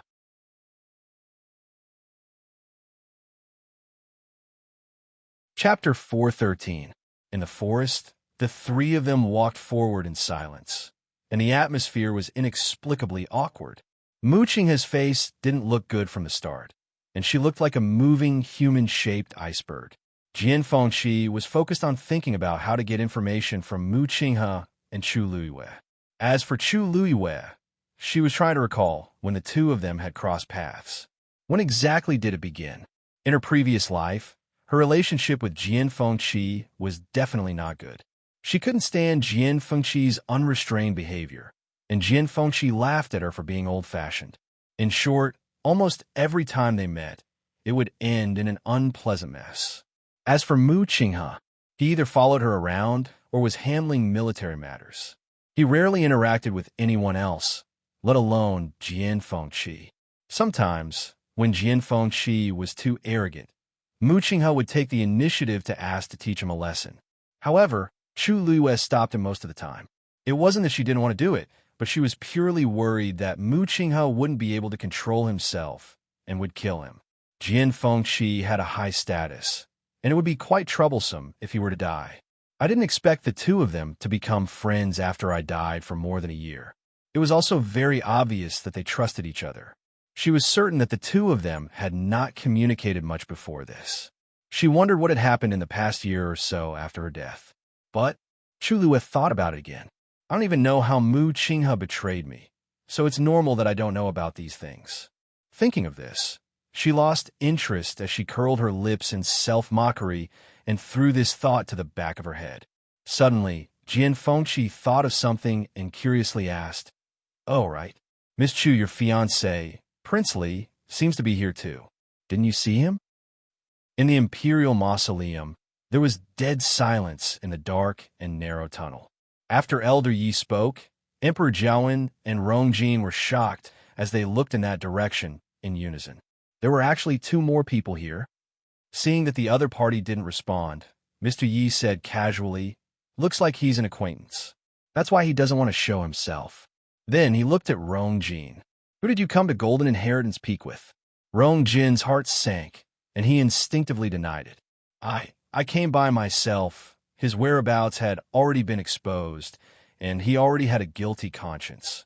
On top of that, he was frightened by Elder Ye's pressure, so he couldn't even say this king. Old man, Yi shook his head and sighed.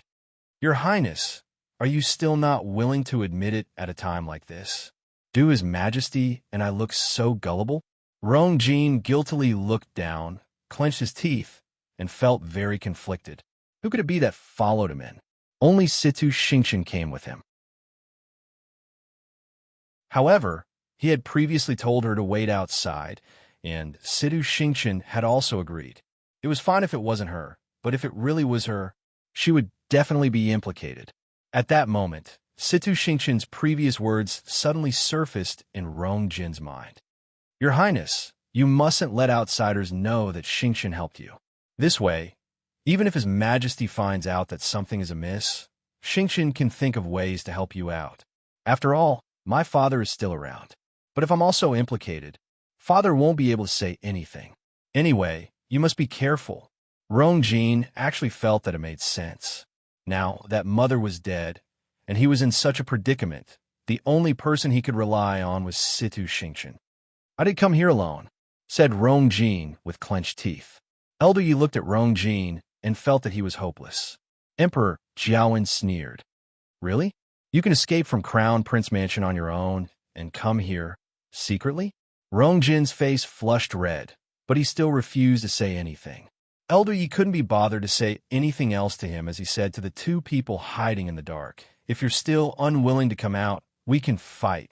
Then the fan in his hand suddenly flew out. Chew!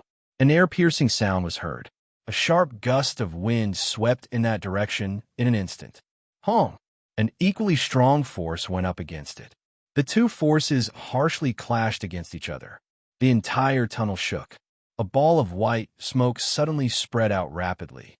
Elder Ye's expression turned cold, and he immediately wanted to follow. But the moment he took a step forward, he knitted his brows. "This smoke is poisonous." Emperor Jiawen and Rongjin were caught off guard and had already inhaled a small amount of smoke, causing them to cough violently. Cough, cough, cough. Seeing the duo's reaction, Elder Ye's face turned even uglier. If he chased after them alone, he would most likely be able to catch the other party. But the remaining Emperor Jiawen and Rongjin would definitely be in danger. The most important thing now is to get out of here and remove the poison in their bodies. Elder Yi looked in the direction that the duo had escaped in with much hatred. What a pity. He took out a jade bottle, quickly poured out 2 pills, and passed them to Emperor Jiawen and Rongjin respectively. "Your Majesty, this poison is very dangerous. Use the mind-clearing pill to suppress it first. We have to get out as soon as possible." Emperor Jiawen took the pill and swallowed it. Rongjin anxiously snatched the pill over and quickly swallowed it. Emperor Jiawen felt disgusted again. Rongjin's son is really stupid and useless. When I return to the palace, I must punish him harshly. Old man, Yi led the two of them outside. Elder Yi, why don't you chase after the duo first? I can get out alone. Emperor Jiawen actually really wanted to know who the duo that had escaped were. Never mind that the people who entered the Imperial Mausoleum were very capable. But how could he let the snakes and rats who followed behind them off? Elder Yi sighed. Your Majesty, they're long prepared. It's too late to chase after them now. Let's check after we get out. But the two of them didn't even show their figures. Won't it be like finding a needle in a haystack to find them when we're outside? Rongjin followed behind and heaved a sigh of relief. Elder Yi looked at Rongjin with deep meaning. Not necessarily. Perhaps we'll find out the duo's identities very soon. Rongjin felt a chill down his spine, and he instinctively lowered his head. The three of them continued on their original path. Probably because of the poison in the smoke, Emperor Jiawen and Rongjin quickly lost their stamina, and they walked slower and slower. If it weren't for Elder Yi, the two of them really wouldn't be able to walk out of here. On the other end, Situ Xingqian and Elder Lian Ning quickly ran outside. Situ Xingqian bit her lips until they bled, and her eyes were filled with hatred. The Empress, that old witch, actually dared to lie to me. She never expected that Rongjin wasn't heaven's chosen son. After so much trouble, everything was for naught. Elder Lian Ning's expression didn't look good, and he didn't say anything. He only heaved a sigh of relief when a light appeared in front of them. Your Highness, the exit is in front. Let's talk about everything after we get out. But at this point, a loud boom came from above the duo's heads. The circular board not far away started to close slowly. Mobile users, please browse and read. A better reading experience comes from Love Network.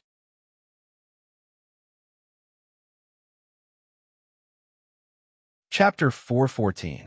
The exit is about to close, exclaimed Elder Lian Ning as he exchanged glances with Situ Xingqian. The two of them then immediately rushed forward. However, they were still one step too slow.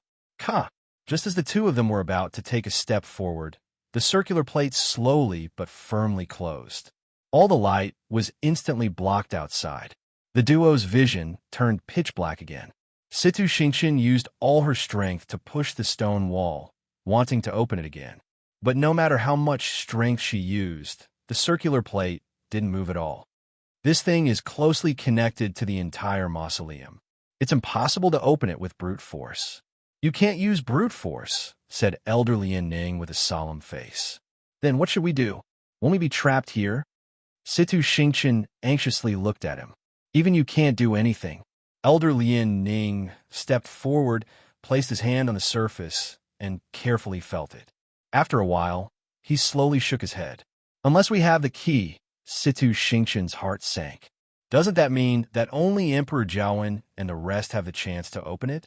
Elder Lian Ning didn't say anything, but his silence already explained everything. The surroundings fell into dead silence.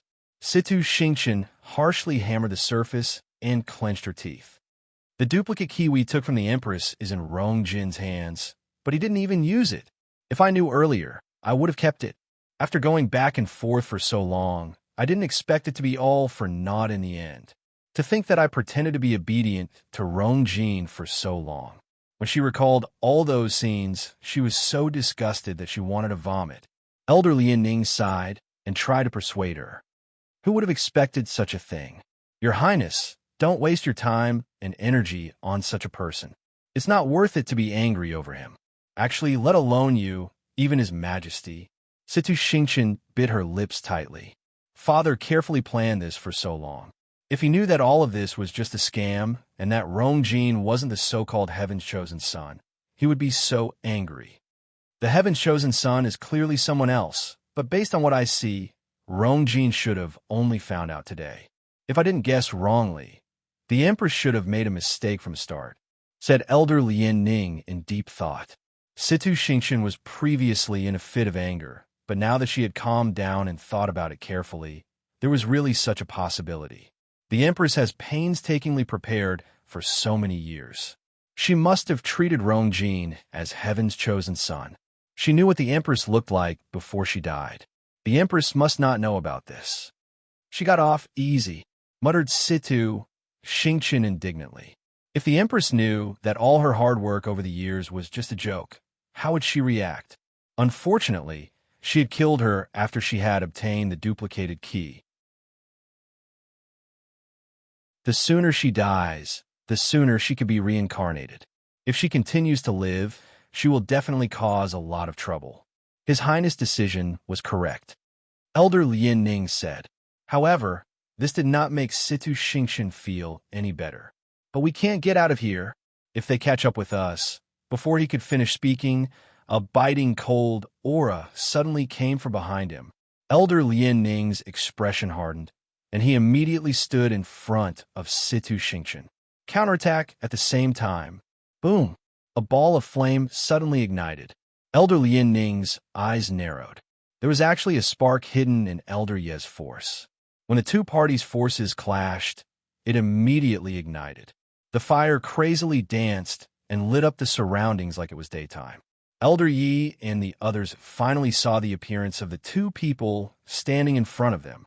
The elder's appearance was very unfamiliar, but the young lady behind him, who didn't manage to hide in time, was... Who else could it be but Situ Xingqian? Emperor Jiawen was shocked. It's actually you. Elder Yi didn't look shocked. Instead, he chuckled. I didn't guess wrongly. After thinking about it, the person most likely to do this is her. Rongjin opened his mouth, but he couldn't say anything. Situ Xingqian really lied to me. Not only did she secretly follow me in, but she also brought another person with her. It's obvious that she had planned this long ago. Situ Xingqian's face was very ugly. Forget about the others, but this Yi Jiding is very difficult to deal with. It's impossible to lie to him.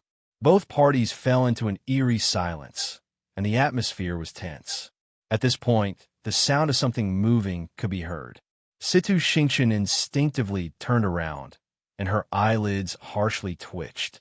She saw that the previously unmoving exit that was tightly shut actually started to slowly move. A white light shone in from the outside. Situ Xingqian, shouldn't you give me an explanation? Hollered Emperor Jiawen as he suppressed the anger in his heart. If he still didn't understand Situ Xingqian's intentions at this point, he didn't need to sit on the throne anymore. Situ Xingqian slowly clenched her fists in her sleeves, and she almost crushed her teeth from clenching them. When Golden Inheritance Peak was in chaos, Chu Luiwei and the other two had already silently left. Hearing Jian Fengqi's words, she paused in her footsteps.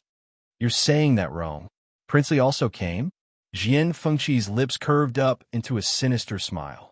Your fiancé is very worried about you. Once he heard that you left with Mu Qinghe, he immediately came to find you. He came even earlier than me. Why? Didn't you see him? Thoughts flashed across Chu Liue's mind, but he didn't show it on his face as he lightly smiled. Prince Li's body has always been weak, so it's normal for him to be slower. Jian Fengqi suddenly chuckled. Do you really think so? I think that his body is very healthy. Chu Liue's expression remained calm. Prince Li is my fiancé, so I naturally know how his body is. Jian Fengqi only smiled as he placed his hands behind his head, clearly not thinking much of it. For some reason, Chu Liue became anxious, but it wasn't because she was worried that Rongxio's abilities would be exposed. Jian Fengqi had always been very sensitive, so it wasn't surprising that he could sense that something was amiss with Rongxio. She was actually thinking about something else. According to Jian Fengqi, Rongxio had come to Golden Inheritance Peak before him, but she still hadn't seen Rongxio's figure. This was definitely not normal. She vaguely felt that something was wrong, but her mind was in a mess, and she couldn't figure it out no matter how hard she tried. After walking for a short while, a sound suddenly came from up ahead. The three of them looked up in unison. A horse carriage appeared before the three of them.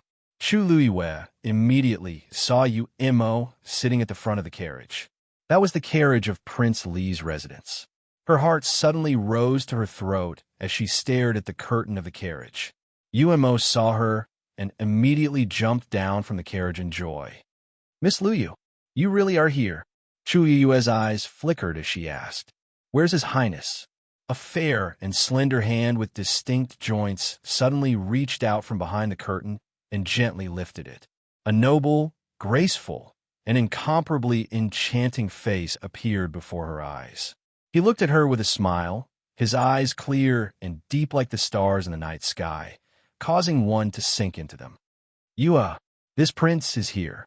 Mobile users, please browse for a better reading experience from Love Network.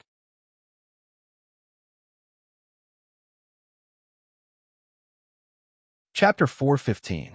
Chu Luiyue was stunned when she saw the face that suddenly appeared in front of her. Your Highness! Rong Xiu was really in the carriage.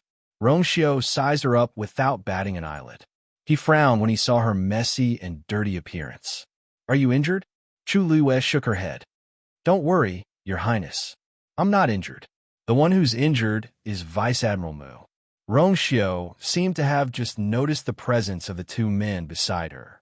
His gaze was calm as he nodded in acknowledgement. Vice Admiral Mu, young Master Jian. Mu Qinghe didn't react, but Jian Fengqi smiled meaningfully. Your Highness Princely, you didn't come very quickly. Rong Xiu coughed twice while holding his fist. It's late autumn now, and the weather is cold. It's troublesome for me to travel. Jian Fengqi didn't care about this statement. Rong Xiu's body was clearly fine, and he wasn't weak at all. If he wanted to come, he would have arrived long ago. It was strange. He thought that Rong Xiu would rush to Golden Inheritance Peak immediately when he saw how nervous he was. He didn't expect him to only arrive now.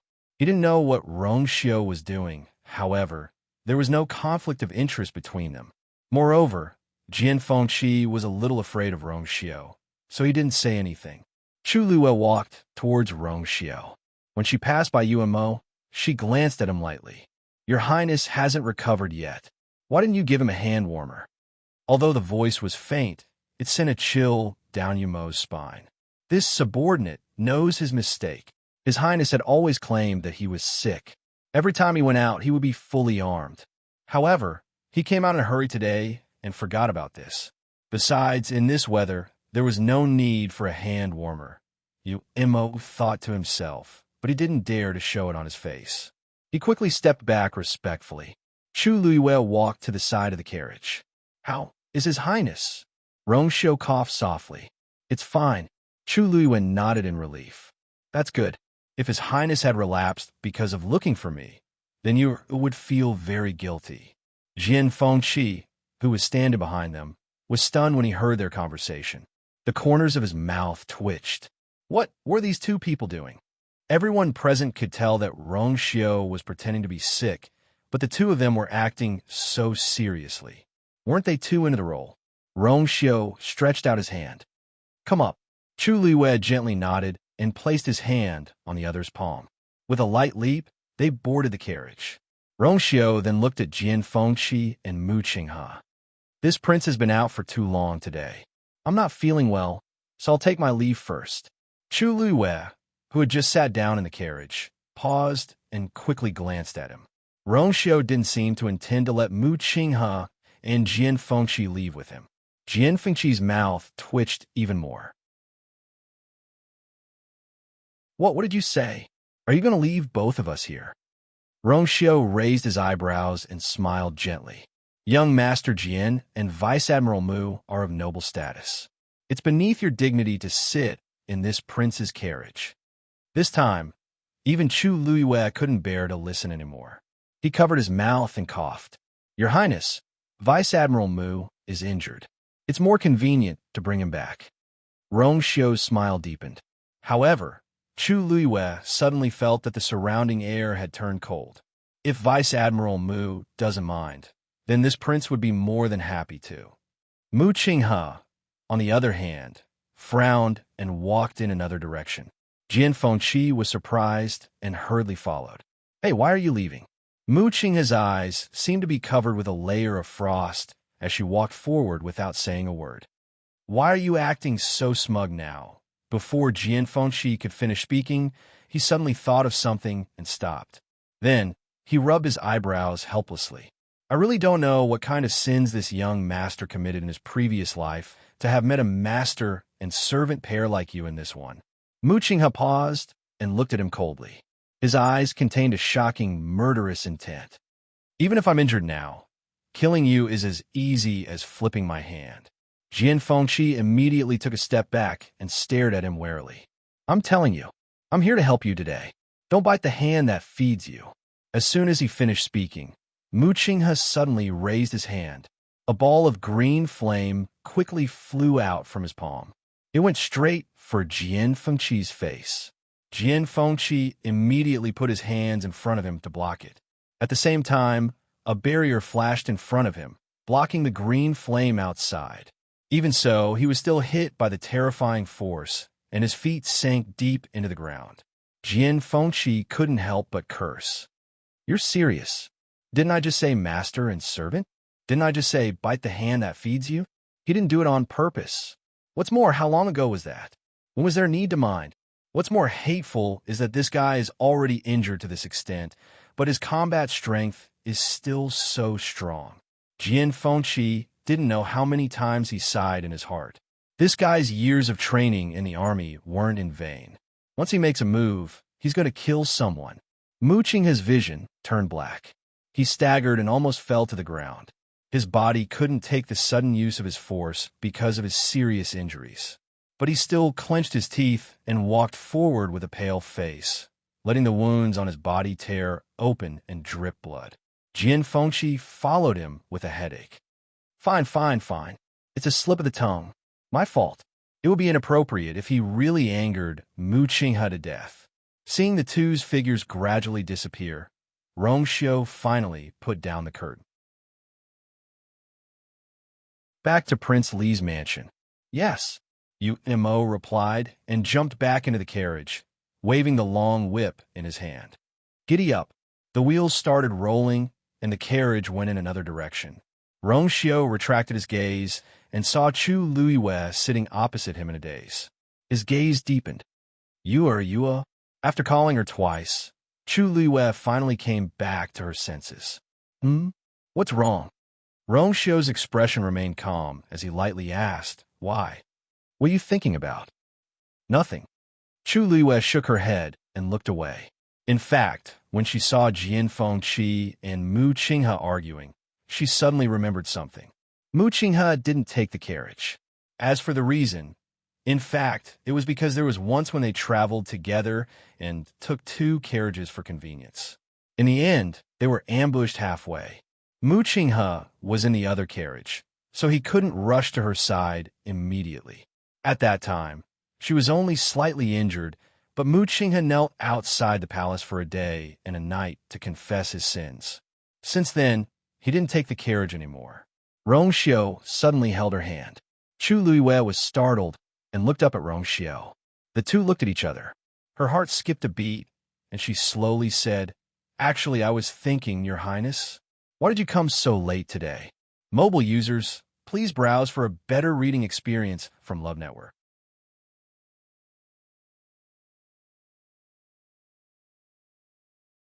Chapter 416. With Rongxiu's capabilities, as long as he was willing, he could definitely reach here at the fastest speed without attracting anyone's attention. However, not only did he come so late, but he even sat in a horse carriage. This doesn't suit his style of doing things at all, unless he has other motives for doing this. The biggest possibility is that he's trying to hide it. Chu Luiyue looked at Rongxiu, and her heart hung in midair. She vaguely had a vague guess in her heart. However, that was too ridiculous and too far-fetched, so she didn't even want to waste her energy to investigate further. But at this moment, Rongxiu, who was sitting in the horse carriage and had arrived late, everything seemed to be showing something. Rongxiu held her hand tightly. I was delayed by some matters. Chu Luiyue raised her brows. Oh, what matters? The Empress died, Rongxiu said calmly. The Empress has passed away. Chu Luiyue was stunned. The Empress is actually dead. When did this happen? The news spread out today, but the exact time hasn't been confirmed. Lord Chu Ning is currently handling this matter in the palace, and Father seems to have ordered for the news to be sealed. However, for some reason, the news still leaked out in the Imperial city. Hearing that Chu Ning was in charge of this matter, Chu Luiwen knitted her brows even tighter. Emperor Zhaowen hated the Empress to the core, and Chu Luiwen believed that he definitely wanted the Empress dead. However, it definitely shouldn't be now. Besides, the Empress was the mother of the country after all. Her sudden passing would definitely cause a huge commotion. Chu Ning had previously investigated Heptagon Alley, and he was already involved. If anything happened to the Empress's matter, I'm afraid. Your Highness, do you know who leaked the news? Rong Xiu shook his head. The Empress's palace has always been heavily guarded. So many people know about this. There are many people, and it won't be easy to find out in such a short period of time.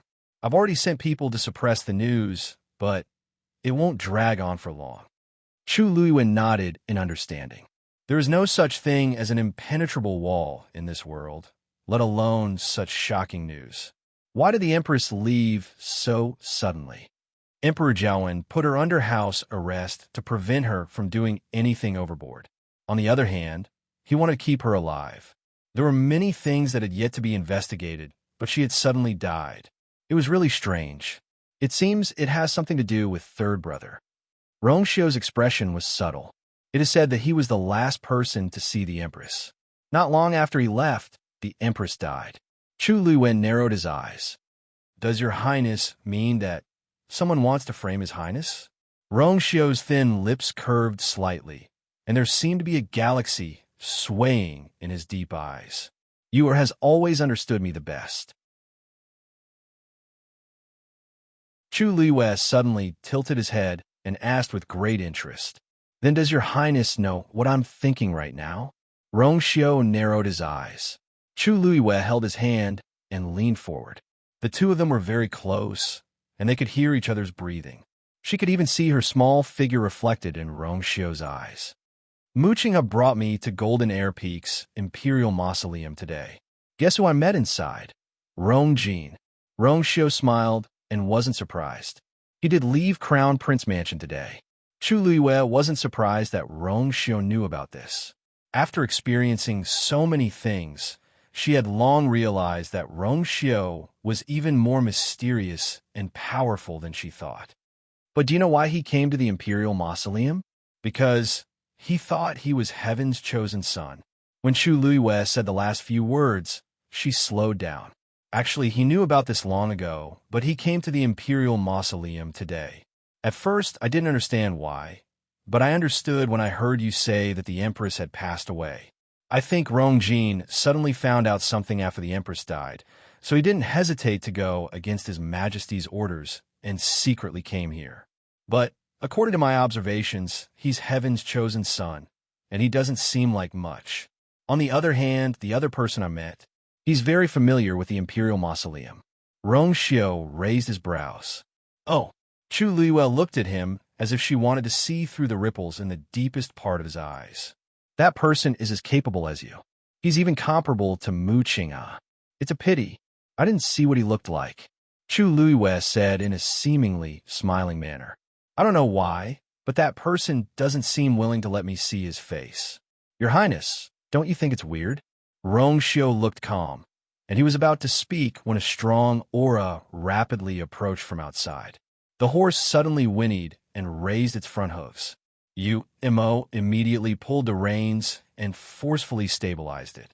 The horse carriage shook violently and stopped.